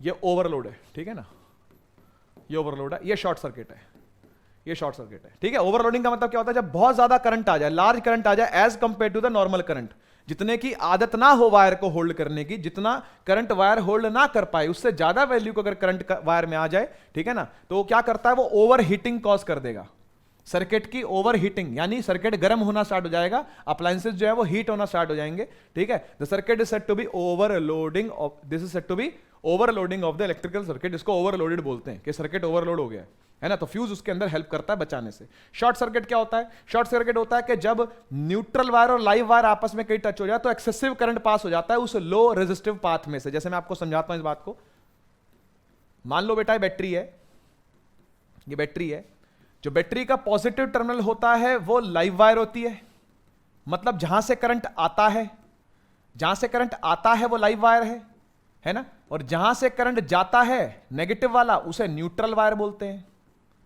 तो ये न्यूट्रल वायर है, ये लाइव वायर है। अब ये जुड़ा हुआ है किसी बल्ब से, किसी बल्ब से जुड़ा हुआ है, ठीक है ना। तो लाइव वायर वाला करंट इसमें से पास करेगा, लाइव वायर वाला करंट इसमें से पास करेगा और यहां से करंट निकल के वापस पहुंच जाएगा, ठीक है ना। तो इस वाली वायर को बोलते हैं लाइव वायर, इसको बोलते हैं न्यूट्रल वायर। अच्छा, बल्ब की कुछ ना कुछ रेजिस्टेंस रहेगी ना सर? बिल्कुल रहेगी, तभी तो पोटेंशियल डिफरेंस जाएगा उसके अक्रॉस, कुछ ना कुछ रेजिस्टेंस रहेगी यहां पर, ठीक है। तो मान लीजिए अब हुआ क्या, हुआ ये कि भैया ये जो लाइव वायर थी ना, ये जो लाइव वायर थी ना और जो न्यूट्रल वायर थी ना, ये दोनों आपस में टच हो गई, ऐसा कुछ हो गया, है ना। ये नंगी तारे थी दोनों, है ना, नेकेड वायर थी दोनों, और क्या हो गई, आपस में टच हो गई। अब आपस में जैसी टच हो गई, है ना, तो करंट क्या करेगा, करंट यहां से जो निकला, आई करंट जो यहां से निकला, ये चला चला चला, तो यहां पर जाकर के ना ये ऊपर जाएगा ही नहीं, इस जगह पर इस पाथ को ये लेगा ही नहीं। क्यों नहीं लेगा इस पाथ को? क्योंकि ये तो रेजिस्टिव पाथ है, इसमें तो रेजिस्टेंस है, तो ये क्या करता है, इसी पाथ पर वापस आ जाता है, इसी पाथ पर, क्योंकि इस जगह पर इसको लगता है कि रेजिस्टेंस तो है ही नहीं, रेजिस्टेंस नहीं होगी, यानी लो रेजिस्टिव पाथ होगा तो करंट बहुत ज्यादा आ जाएगा, समझ गए ना। रेजिस्टेंस कम रहेगी तो करंट बहुत ज्यादा निकल जाएगा, तो इस जगह से बहुत ज्यादा करंट निकल जाता है, बहुत ज्यादा करंट निकल जाता है, तो यहां पर हीट प्रोड्यूस होनी स्टार्ट हो जाती है, यहां हीट प्रोड्यूस होनी स्टार्ट हो जाती है। इसको बोलते हैं शॉर्ट सर्किट होना, सर्किट का शॉर्ट हो जाना, छोटा सर्किट हो जाना। पहले सर्किट बड़ा था, अब सर्किट शॉर्ट छोटा हो गया ना, है ना, कम ही रेजिस्टिव पाथ में से निकल के आ गया ये करंट, ठीक है ना। तो ये एक एग्जांपल था, ओके। अर्थिंग की बात कर लेते हैं। अर्थिंग का ऐसा प्रोसेस है भाई जिस वजह से हम घर में फैली हुई, जिससे हमको शॉक लग सकता है, ऐसी चीजें, है ना, बहुत सारी हमारे घर में होती हैं। जैसे वॉशिंग मशीन, है ना, जैसे कोई है हेयर ड्रायर, ठीक है, जैसे आपका इलेक्ट्रिकल शेविंग की आइटम, आपके इलेक्ट्रिकल अप्लायंसेस होते हैं किचन के अंदर बहुत सारे, है ना, मिक्सर ग्राइंडर होता है, जूसर वूसर, टोस्टर, है ना, माइक्रोवेव, अनगिनत चीजें होती है हमारे घरों के अंदर, है कि नहीं, इलेक्ट्रिकल अप्लायंसेस बहुत सारे होते हैं। तो होता क्या है कि अगर अर्थिंग प्रॉपर नहीं होगी, अगर अर्थिंग प्रॉपर नहीं होगी तो वो झटका हमको लग सकता है। क्यों? क्योंकि सारे के सारे अप्लायंसेस जो हैं वो लगभग मेटालिक हैं, लगभग कहीं ना कहीं मेटालिक बॉडी उनके अंदर होती है ना, और उस मेटालिक बॉडी पर मान लो चार्ज इंड्यूस हो गया, चार्ज उसके ऊपर जाकर के स्टोर हो गया, है ना, और वो वाला चार्ज आपके हाथ में से गुजर करके अगर बॉडी में से चला जाए तो आपको करंट लग जाएगा, आपको झटका लग जाएगा। आपने उसको छुआ, है ना, वो चार्ज आपकी बॉडी में से चला जाएगा, ठीक है ना, तो आपको झटका लग सकता है, ठीक है ना, आपको शॉक लग सकता है। उससे बचाने के लिए अर्थिंग करी जाती है। अब अर्थिंग कौन सी होती है? आपने देखा होगा 3 प्लग सिस्टम होता है, जो 3 प्लग सिस्टम होता है, इसमें से जो बड़ी वाली होती है, जो बड़ा मोटी वाली जो पिन होती है ना, ये वाली जो मोटी वाली पिन होती है, ये अर्थ की पिन होती है, ये अर्थिंग के लिए पिन है, और ये वाली जो है ये लाइव के लिए, ये वाली न्यूट्रल के लिए, ये वाली लाइव के लिए, वाली न्यूट्रल। इसमें से करंट आएगा, है ना, मतलब अगर हम ये माने कि प्लग है, ये प्लग है ना, तो इसमें से करंट जाएगा ऐसे ऐसे, है ना, और फिर घूम करके जब वापस आएगा तो न्यूट्रल में से वापस आएगा। लाइव वे से करंट जाएगा, जिसको भी रोशन करना है करेगा, पंखा चलाएगा, लाइट जलाएगा, टीवी चलाएगा, और घूम करके करंट वापस आ जाएगा। अर्थिंग की एक सेपरेट वायर होगी, अर्थिंग की वायर ग्रीन कलर से दिखा रहा हूं, है ना, अर्थिंग की जो वायर होगी वो पूरी तरह से सेपरेट होगी, उसका इन दोनों से कोई लेना देना नहीं होगा। अर्थिंग की वायर का लाइव और न्यूट्रल वायर से कोई डायरेक्ट कांटेक्ट नहीं होने की जरूरत, है ना। ये वायर क्या करेगी, सीधी अप्लायंस की बॉडी से कनेक्ट होती है। ये मान लो अप्लायंस है, ये प्रेस है ना, ये प्रेस है जिसको आप यूज कर रहे हो, ऐसी होती है ना, समझ गए ना बात को, है, ये प्रेस है, ठीक है, तो इसकी बॉडी से कनेक्ट है ये, ठीक है। तो क्या होगा, जो भी चार्ज इसकी बॉडी पर आया होगा, यहां मान लो कोई पॉजिटिव चार्ज या कोई नेगेटिव कुछ भी आया हुआ मान लो, है ना, तो वो इसमें से फ्लो करके कहां चला जाएगा, है ना, इस वाली पिन से बाहर हो जाएगा, और यहां से जो कनेक्शन होगा वो सीधा अर्थ में होता है, वो सीधा अर्थ के अंदर कनेक्शन होगा इसका, ठीक है ना। जो ये अर्थिंग वाली वायर है उसका सीधा कनेक्शन किससे है, धरती से है। तो धरती तो बहुत बड़ा कंडक्टर है, वो संभाल लेगी, धरती एक बहुत बड़ा कंडक्टर है, वो तो संभाल लेगी, है ना, चार्ज को। तो एक्सेस चार्ज जो है वो कहां फ्लो कर जाता है, अर्थ में फ्लो कर जाता है, ताकि हमारे हाथ में वो चार्ज ना आ जाए, हमको वो चार्ज छू ना पाए, है ना। तो जैसे ही करंट इकट्ठा होगा सीधा अर्थिंग, करंट इकट्ठा होगा सीधा अर्थिंग, करंट इकट्ठा होगा सीधा अर्थिंग। अर्थ होती है 0 पोटेंशियल पर, ऐसा माना जाता है, ठीक है ना, अर्थ को 0 पोटेंशियल पर माना जाता है, ठीक है। पढ़ लेते हैं एक बार इसको। Earthing is a safety process which is used to prevent the shocks due to leakage, short circuiting etcetera. Short circuit में भी ऐसे ही होगा, ज्यादा करंट आ जाएगा तो भाई उसकी भी अर्थिंग करनी पड़ती है, ठीक है ना। अगर ज्यादा करंट आ गया है, कहीं दीवारों में करंट आ जाता है तो वो अर्थ के थ्रू नीचे चला जाता है, ठीक है ना, अर्थ के थ्रू नीचे चला जाता है। The cable coming from an appliance has 3 wires, one is live, other is neutral and third one is earth. मैंने आपको बता दिया, देखो ये लाइव वायर जिसमें से करंट आता है, ये न्यूट्रल वायर जिसमें से करंट वापस जाएगा। सर्किट तो कंप्लीट होगा ना भाई, बिना सर्किट कंप्लीट हो तो काम चल नहीं सकता। अगर आपने एक न्यूट्रल पिन तोड़ दी और लाइव वायर से करंट चला जा रहा है तो कभी करंट चलेगा ही नहीं। करंट के चलने के लिए पहले पोटेंशियल डिफरेंस सेटअप होना जरूरी है, और पोटेंशियल डिफरेंस सेटअप होने के लिए 2 टर्मिनल जरूरी हैं। तो 2 टर्मिनल तो आपको देने पड़ेंगे, तभी सर्किट कंप्लीट होगा, है ना। ये बात आपको समझ में आनी चाहिए, ठीक है। तीसरी वाली अर्थ है, earth wire is connected to the outer part of the body, metallic framework of the appliance. देखो मैंने बताया ना, बॉडी का जो मेटालिक फ्रेमवर्क है उसके साथ कनेक्टेड होती है ना। तो आप प्रेस लेकर के आए, माइक्रोवेव लेकर के आए, उसकी बॉडी के साथ बाहर से कहीं कनेक्शन होगा, किसका, अर्थ वायर का, ठीक है ना। और वो मोटी वाली पिन में होगा, मोटी वाली पिन से सीधा वो जो जहां भी आप उसको कनेक्ट करोगे वहां से सीधा धरती के अंदर कनेक्शन जाएगा उसका। तो ये इलेक्ट्रिशियन खुद करके देता है, इलेक्ट्रिशियन खुद करके देता है। तो भाई चलो बारी आती है अब न्यूमेरिकल की, है ना। तो मैं आपको हिंट देता हूं, है ना, फॉर्मूला लिखूंगा, सॉल्व लेकिन आपको करना पड़ेगा, ठीक है। सभी के मैं हिंट दे रहा हूं, 10th क्लास लेवल के क्वेश्चन है बेटा सारे, ये एनडीए में पूछे जाते हैं जो, है ना, उन्हीं से मिलते जुलते क्वेश्चन है। कॉपर वायर जिसका डायामीटर आपको दे रखा है, ठीक है, थोड़ा बड़ा कर लें इसको जरा, ठीक है, जिसका डायामीटर आपको दे रखा है बेटा कितना, 0.5 मिलीमीटर। तो पहले तो मिलीमीटर को आपको मीटर में कन्वर्ट करना पड़ेगा, है ना। 1 मिलीमीटर में, 1 सेंटीमीटर में 10 मिलीमीटर होते हैं, तो इसलिए 10 से डिवाइड कर दिया, सेंटीमीटर में कन्वर्ट हो गया, है ना। और फिर मीटर में कन्वर्ट करने के लिए फिर आपको 100 से क्या करना पड़ेगा, डिवाइड, यानी 10 की पावर 3 से आप इसको -3 से आप इसको क्या करोगे, मल्टीप्लाई करोगे। तो डायमीटर से, जो डायमीटर है वो मिलीमीटर से कन्वर्ट हो जाएगा किसमें, मीटर में, ठीक है ना। ये मीटर में कन्वर्जन हो गया इसका। तो डायमीटर था रेजिस्टिविटी यानी रो दे रखा है आपको, रो दे रखा है 1.6 इंटू 10 की पावर 8, ये -8 होगा भाई, 8 नहीं हो सकता, ये कुछ मिस प्रिंटिंग है इसके अंदर, ठीक है ना, -8 होगा क्योंकि रेजिस्टिविटी की इतनी हाई वैल्यू नहीं हो सकती कॉपर वायर की, ठीक। तो ये आपको दे रखा है -8 ओम मीटर, ठीक है, -8 ओम metre. What will be the length of this wire to make this resistance 10 ohm? Resistance दे रखी है आपको 10 ओम, ठीक है, तो लेंथ आपसे पूछी हुई है। तो ऐसा है भैया, फॉर्मूला आप लोग जानते हो, फॉर्मूला आप लोग जानते हो क्या है, R is equal to rho L over A। इसमें से आपको R दिया हुआ है, हाँ दिया हुआ, रो दिया हुआ है, हाँ दिया हुआ, L नहीं दिया, निकालना है, लेकिन A का क्या करोगे, तो A होता है भैया, A होता है भैया क्रॉस सेक्शनल एरिया, यानी पाई R स्क्वायर, यस और नो, एरिया होता है पाई R स्क्वायर, तो पाई आप जानते हो 22/7 है ना। रेडियस आपको नहीं पता, लेकिन आपको डायमीटर तो पता है ना, तो आपने क्या करना है यहां पर आपने d/4 कर देना है। क्यों, क्योंकि d/2 मतलब, है ना, क्योंकि रेजिस्टेंस जो होती है वो होती है d/2, और उसका भी आप क्या करोगे, स्क्वायर करोगे, तो ये हो जाएगा 22/7, है ना, और d/4। यहां पर आप d रखो, एरिया निकालो, है ना, यहां पर आप d रखो, एरिया निकालो, उसके बाद आप यहां पर पुट कर दो, L निकल के आ जाएगा, ठीक है। बढ़ते हैं आगे। 12 वोल्ट की बैटरी जो है वो कनेक्ट कर रखी है एक अननोन रेजिस्टेंस पर, there is a current of 2.5 milliampere in the circuit, find the value of resistance. देखो कितना आसान है, आपको रेजिस्टेंस पता नहीं, आपको रेजिस्टेंस पता नहीं, लेकिन आपने बैटरी कनेक्ट कर रखी है इसके अराउंड कितनी, 12 वोल्ट की। कह रहे करंट जो चल रहा है इसके अंदर वो 2.5 मिली एम्पियर चल रहा है, 2.5 मिली एम्पियर करंट है इसके अंदर। तो आप लगाओगे V is equal to I R, simple, R is equal to V/I। V को रखा 12 और I है 2.5 मिली एम्पियर। बेटा मिली एम्पियर को एम्पियर में कन्वर्ट करना पड़ेगा 10 की पावर -3 से मल्टीप्लाई करके, ये हो गया करंट एम्पियर में कन्वर्ट, ठीक है ना। तो इसको उठा के यहां रख दोगे आप, है ना, 2.5 इंटू 10 की पावर -3, कैलकुलेट कर लो, ओम के अंदर आंसर आपका आएगा। बढ़ते हैं आगे।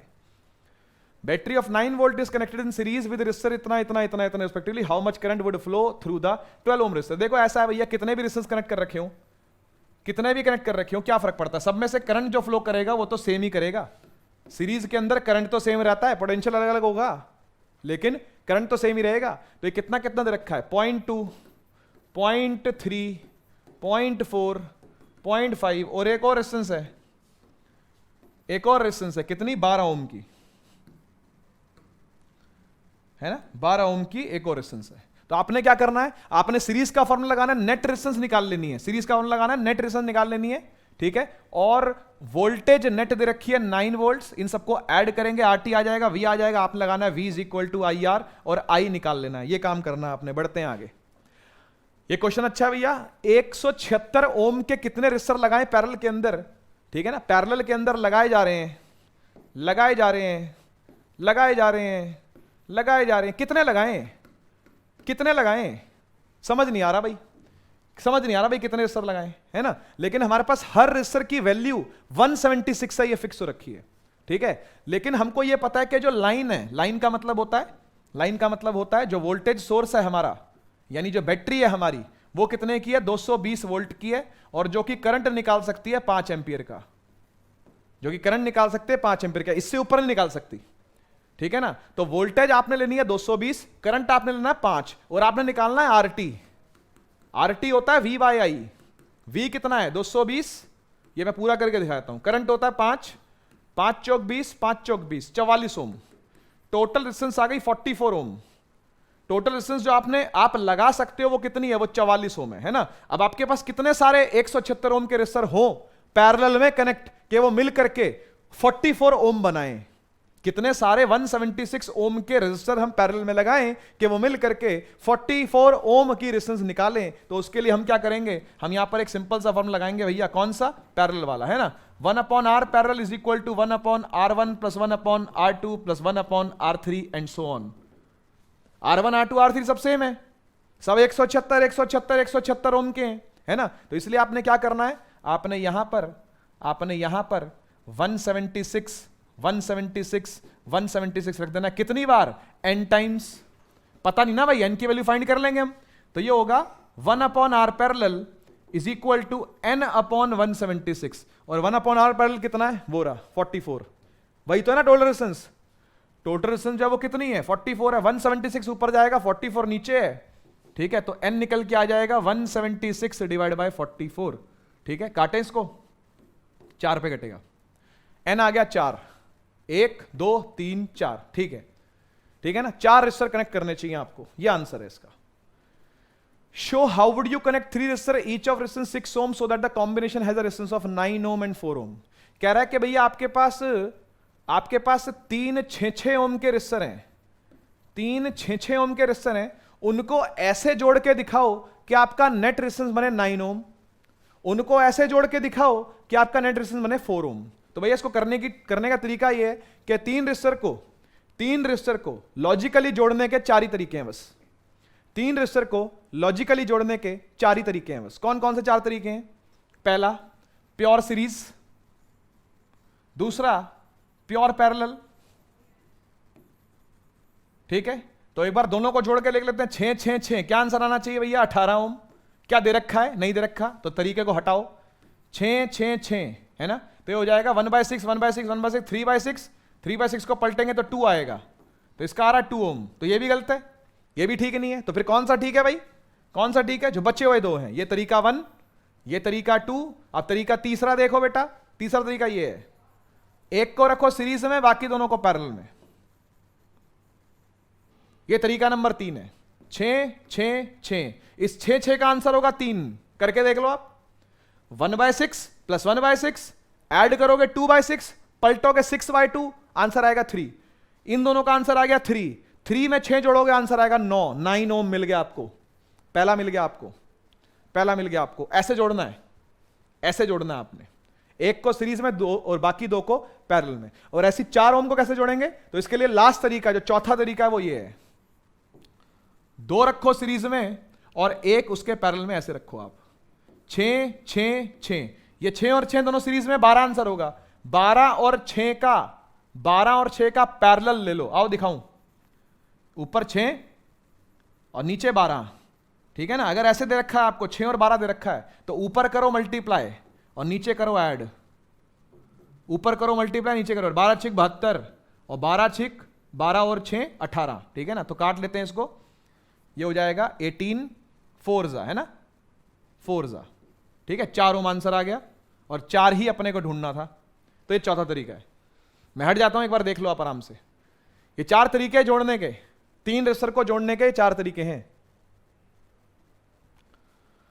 Several electric bulbs designed to be used on 220 volt electric supply are rated 10 watt। Power दे रखी है 10 वाट बल्बों की, बहुत सारे बल्ब हैं ऐसे, पूछ रहे कितने जोड़ूं,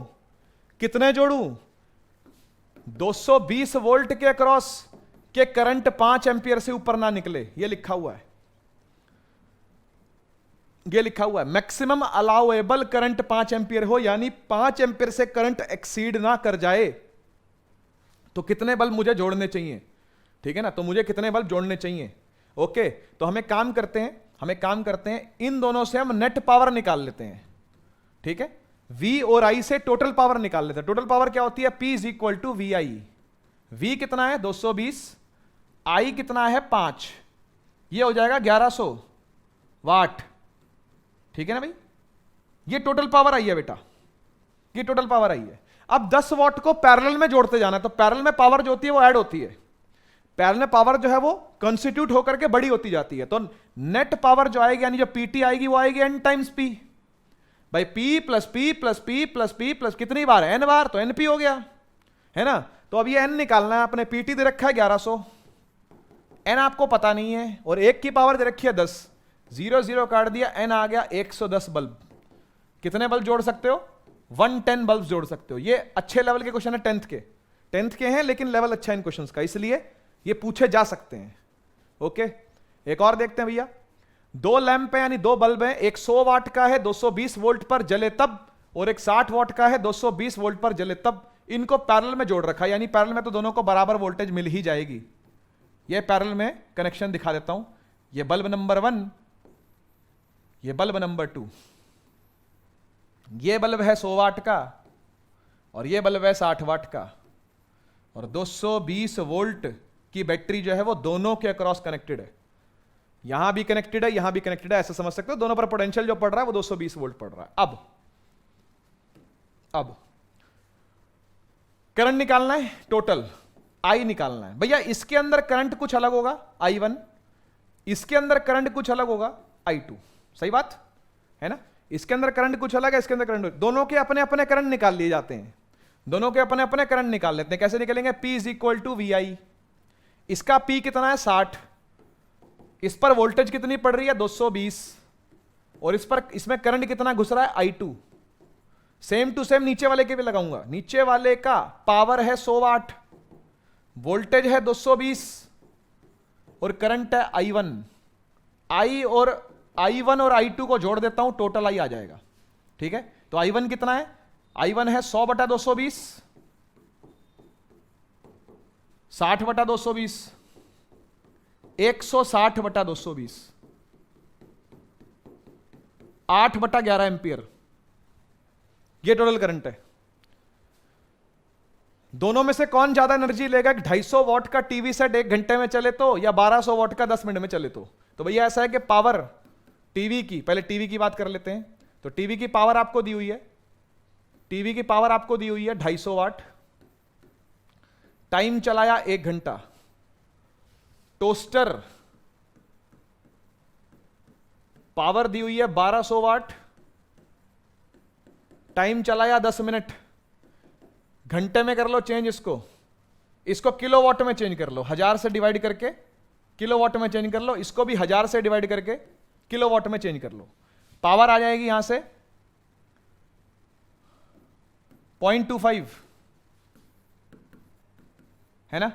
तो एनर्जी निकल जाएगी, एनर्जी होती है पावर इंटू टाइम। पावर कितनी है? 0.25 इंटू 1, तो 0.25 किलोवाट आवर, है ना। ये एनर्जी आ गई किसकी? टीवी की। टीवी ने कितनी एनर्जी फूकी है 1 घंटे में। इसको भी कन्वर्ट कर लेते 10 मिनट के लिए, तो एनर्जी निकल के आ जाएगी, है ना। तो ये है 1.2, है ना, 1.2 इंटू 10/60, ठीक है ना। घंटों में कन्वर्ट करना है इसको आपने। पॉइंट हटाएंगे, 0 नीचे आएगा, 12 पंजे 60, 10 से 10 कट गया, 1/5, ठीक है। 1/5 होता है 0.2, तो 0.25 बड़ा कि 0.2 बड़ा? आंसर है 0.25 बड़ा। टीवी ने ज्यादा खाया, टोस्टर ने कम खाया है। 0.2 किलोवाट आवर, बात हो गई क्लियर? ठीक है ना। इसने ज्यादा खाया, इसकी एनर्जी ज्यादा है, इसने ज्यादा एनर्जी कंज्यूम करी है जो 1 घंटे चला है। ओके, एक इलेक्ट्रिक हीटर है जिसकी रेजिस्टेंस है 8 ओम, करंट ड्रॉ कर रहा है 15 एम्पियर का, समय है 2 घंटा। Calculate the rate at which heat is developed. देखो, रेट ऑफ हीट डेवलप को पावर बोलते हैं, हीट नहीं बोलते। बच्चा यहां पर हीट निकालने लग जाएगा, हीट नहीं निकालना, हीट बटा टाइम निकालना है तूने बेटा। Rate at which heat is developed यानी हीट बटा टाइम, हीट बटा टाइम होता है पावर। तो पावर के लिए आपको क्या चाहिए? आई है आर है, आई स्क्वायर आर लगाओ, खत्म। आई स्क्वायर आर लगाओ, आई दिया हुआ है 15, 15 का स्क्वायर कर, 15 का स्क्वायर कर और इंटू 8 कर दे, वॉट में निकल के आ जाएगी पावर। बस यही करना था इसके अंदर। एनडीए पर क्वेश्चन साफ साफ लिखा हुआ भैया, एक इलेक्ट्रिक लैंप है जो 100 वाट यूज करता है 10 घंटे प्रतिदिन, ठीक है ना। तो units of energy consumed in 1 day कितना होगा? कितनी यूनिट्स एनर्जी कंज्यूम करिए। देखो, यूनिट्स का क्या मतलब होता है? 1 यूनिट का मतलब होता है 1 किलोवाट आवर। देखो, क्वेश्चनों से सिखाऊंगा क्योंकि बहुत सारी चीजें हैं यार, 10th 12th मिला करके तो बहुत सारी चीजें करंट इलेक्ट्रिसिटी के अंदर डिस्कस करने के लिए, जिसको मैंने बहुत शॉर्ट में डिस्कस किया है। पोटेंशियोमीटर और मीटर बिच तो मैंने डिस्कस ही नहीं किया, वो इतना लंबा चौड़ा टॉपिक है भाई, है ना। तो नहीं हो पाता भैया, फास्ट ट्रैक के अंदर तो ऐसे ही चलेगा, कोई बात नहीं। 1 यूनिट बराबर हो गया 1 किलोवाट आवर के। आप क्वेश्चन को करना सीख जाओगे, लेकिन कोई ऐसा क्वेश्चन नहीं होगा जो आप ना कर पाओ। 1 यूनिट बराबर होता है 1 किलोवाट आवर के, 1 यूनिट बराबर होता है 1 किलोवाट आवर के। अब 100 वाट का बल्ब है, 100 वाट का बल्ब है जिसकी पावर कितनी है? 100 वाट। किलोवाट में कन्वर्ट करोगे तो 1000 से डिवाइड करोगे, ये आ जाएगा 0.1 किलोवाट। समय कितना दिया हुआ है? समय दिया हुआ 10 घंटे, समय दिया हुआ 10 घंटे। एनर्जी कितनी निकली? एनर्जी निकली पीटी, पी इंटू टी, है ना। तो ये आ जाएगा 0.1 इंटू 10 जो कि आ गया 1 किलोवाट आवर, और 1 किलोवाट आवर का मतलब होता ही 1 यूनिट है, तो इसका आंसर ए है। बढ़े आगे।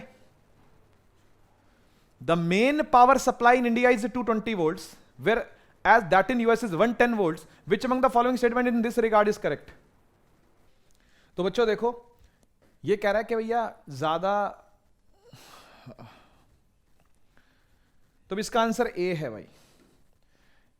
110 वोल्ट जो है वो ज्यादा सेफ है। ऐसा इसलिए क्योंकि हम कम वोल्टेज में ही अगर हम अप्लायंस चला सके तो ये ज्यादा अच्छी बात होगी। ज्यादा वोल्टेज पर चलाना है ना, ज्यादा वोल्टेज पर चलाने से लॉसेस जो है वो बढ़ सकते हैं, ठीक है ना, तो इसलिए ये ज्यादा सेफ है, ठीक है। 110 इज सेफर, लेकिन ये एक्सपेंसिव टू मेंटेन है। अब ये एक्सपेंसिव टू मेंटेन क्यों है? क्योंकि भैया देखो V is equal to I R है ना, V is equal to I R है। अगर आप V कम रखते हो, है ना, वोल्टेज कम रखते हो, तो आपको रेजिस्टेंस भी क्या रखना पड़ेगा? कम रखना पड़ेगा। I को मेंटेन करने के लिए, करंट को मेंटेन करने के लिए रेजिस्टेंस आपको कम रखना पड़ेगा। अब कम रेजिस्टेंस रख रहे हैं अगर, तो महंगा पड़ेगा, है ना। आपको रेजिस्टेंस मतलब उतनी ही चीज की रेजिस्टेंस आपको लो रखनी पड़ेगी, ठीक है ना, तो this is more expensive. Two pieces of conductor of same material, equal length and are connected in series with a cell. One of the two pieces has cross section area double that of the other. Which one of the following statement is correct? देखो जी, दो piece है ना, जो कि length भी same है, यानी L same है, ठीक है जी, L सेम है और रो भी सेम है, लेकिन A अलग अलग है। A अलग अलग है। एक पीस का एरिया जो है वो डबल है, यानी एक का 2A है ना, और एक का A है। जिसका 2A होगा उसकी रेजिस्टेंस जो होगी वो कम होगी, R/2 होगी, ठीक है ना, और दूसरे की R होगी। तो इस वाले की हम मान लेते हैं R/2 है, और इस वाले की R है, जिसमें L भी है, रो भी है और A भी है ना, ये वाले की R है। आगे क्या पूछ रहा है? The which one of the following statement correct? Correct कौन सी है? The thicker one will allow stronger current to pass. एकदम ठीक बात है भाई, ये एकदम ठीक बात है। जो थिकर होगी, है ना, जो थिकर होगी, जो मोटी होगी, ठीक है ना, जो मोटी है, जिसका एरिया ज्यादा है, उसकी रेजिस्टेंस कम है। रेजिस्टेंस कम होने से जो करंट है वो ज्यादा निकलेगा, ठीक है ना, तो ए आंसर बिल्कुल ठीक है इसका। Thicker one will allow stronger current to pass. दोस्तों इसके अंदर कह रहा है what is the order of magnitude of electrical resistance of the human body. एक ह्यूमन बॉडी, ये तो एक फैक्चुअल क्वेश्चन है भैया, कि जब तक बॉडी ड्राई रहेगी तब तक रेजिस्टेंस ज्यादा रहेगी, जैसे ही वो गीला हो जाएगा तो रेजिस्टेंस बहुत कम हो जाती है ना, तो इसका आंसर 10 की पावर 5 है, ठीक है ना। 1 2 3 4 5 ओम, ठीक है ना, इतना ओम रहता है, ठीक है, इतना ओम रहता है। अगर बॉडी ड्राई है तो, और लगभग 1000 ओम हो जाता है अगर बॉडी वेट हो तो, स्वेट से, पसीने से अगर गीली है तो इतना हो जाएगा, ठीक है ना। तो ये फैक्चुअल क्वेश्चन है भाई, कुछ नहीं कर सकते। Okay, a wire of resistance 16 ohm is bent in the form of a circle, what is the reflective resistance between the diametrically opposite point. देखो भाई क्या है, एक वायर है 16 ओम की, एक वायर है 16 ओम की, जिसको बेंड कर दिया गया एक सर्कल की फॉर्म में, ठीक है ना, एक सर्कल की फॉर्म में उसको क्या कर दिया गया? बेंड कर दिया गया, और यहां से कनेक्ट कर रखी है, ठीक है ना, यहां और यहां से कनेक्शन दे रखा है उसको। तो देखो 16 ओम थी, तो आधा यानी 8 ओम ऊपर चला गया और 8 ओम नीचे चला गया, तो ये तो एक तरह का पैरेलल कनेक्शन आ गया। 8 और 8 का पैरेलल, और 8 और 8 का पैरेलल होता है 4, सी ऑप्शन है इसका। कैलकुलेट करोगे 8 और 8 का आंसर आएगा 4। From a power station the power is transmitted at a high voltage. एक हाई वोल्टेज पर क्यों ट्रांसमिट करी जाती है, ठीक है ना, क्यों ऐसा होता है कि जनरेट करते हैं हाई वोल्टेज पर और फिर उसको भेजते हैं, ठीक है। तो हाई वोल्टेज पर इसलिए भेजते हैं भाई क्यों, तो एक पावर स्टेशन पर जब पावर प्रोड्यूस करी जाती है तो उसको हाई वोल्टेज पर क्यों भेजा जाता है, ऐसा पूछ रहा है आपसे ये, है ना। तो हाई वोल्टेज पर बेटा इसलिए भेजा जाता है क्योंकि आपको पता है कि जब करंट आगे बढ़ेगा, है ना, तो किसी वायर के अक्रॉस पोटेंशियल जो है वो ड्रॉप होता जाएगा, तो पहुंचते पहुंचते कहीं खत्म ही ना हो जाए पोटेंशियल, ठीक है ना, तो ताकि लॉस जो है वो कम रहे, लेस लॉस ऑफ एनर्जी रहे, है ना, तो इसका ऑप्शन डी एकदम अप्रोप्रिएट है।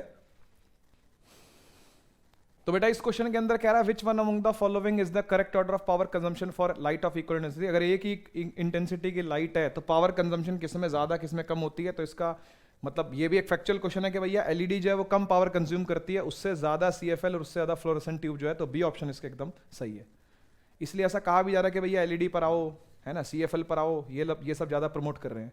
Two pieces of metallic wire having equal length and equal volume placed in air having different distances, the two wire must, देखो जी एक तो वॉल्यूम सेम है, ठीक है, देखो R is equal to rho L by होता है ना, है ना, रो एल बाय होता है ना, तो आप क्या करो L से ही कर दो मल्टीप्लाई, L से ही कर दो डिवाइड, तो ये जो नीचे है ये एरिया इंटू लेंथ है, एरिया इंटू लेंथ को ही वॉल्यूम बोलते हैं, तो ये हो जाएगा रो L स्क्वायर अपॉन V, है कि नहीं, कुछ ऐसा बन जाएगा ना।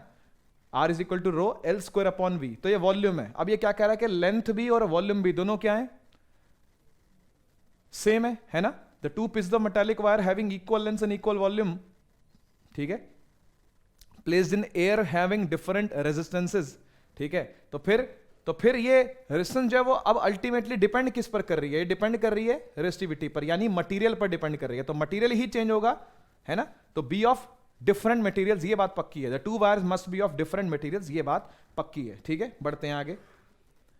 If the electrical resistance of a typical substance suddenly drops to zero then the substance is called. देखो जी, अगर किसी की रेजिस्टेंस जीरो हो जाए, अगर किसी की रेजिस्टेंस क्या हो जाए, 0 ओम हो जाए, तो हम मानते हैं कि वो सुपर कंडक्टर है। सुपर कंडक्टर कब बन जाता है, मतलब टेंड्स टू जीरो होती है, जीरो नहीं होती। सुपर कंडक्टर कब बन जाता है, तब बन जाता है जब करंट की वैल्यू बहुत ज्यादा हो जाए। और ऐसा कब होता है, जब टेम्परेचर बहुत लो कर दिया जाए कंडक्टर का, ठीक है ना। तो ये प्रोड्यूस किया जा सकता है, ठीक है। बढ़ते हैं आगे।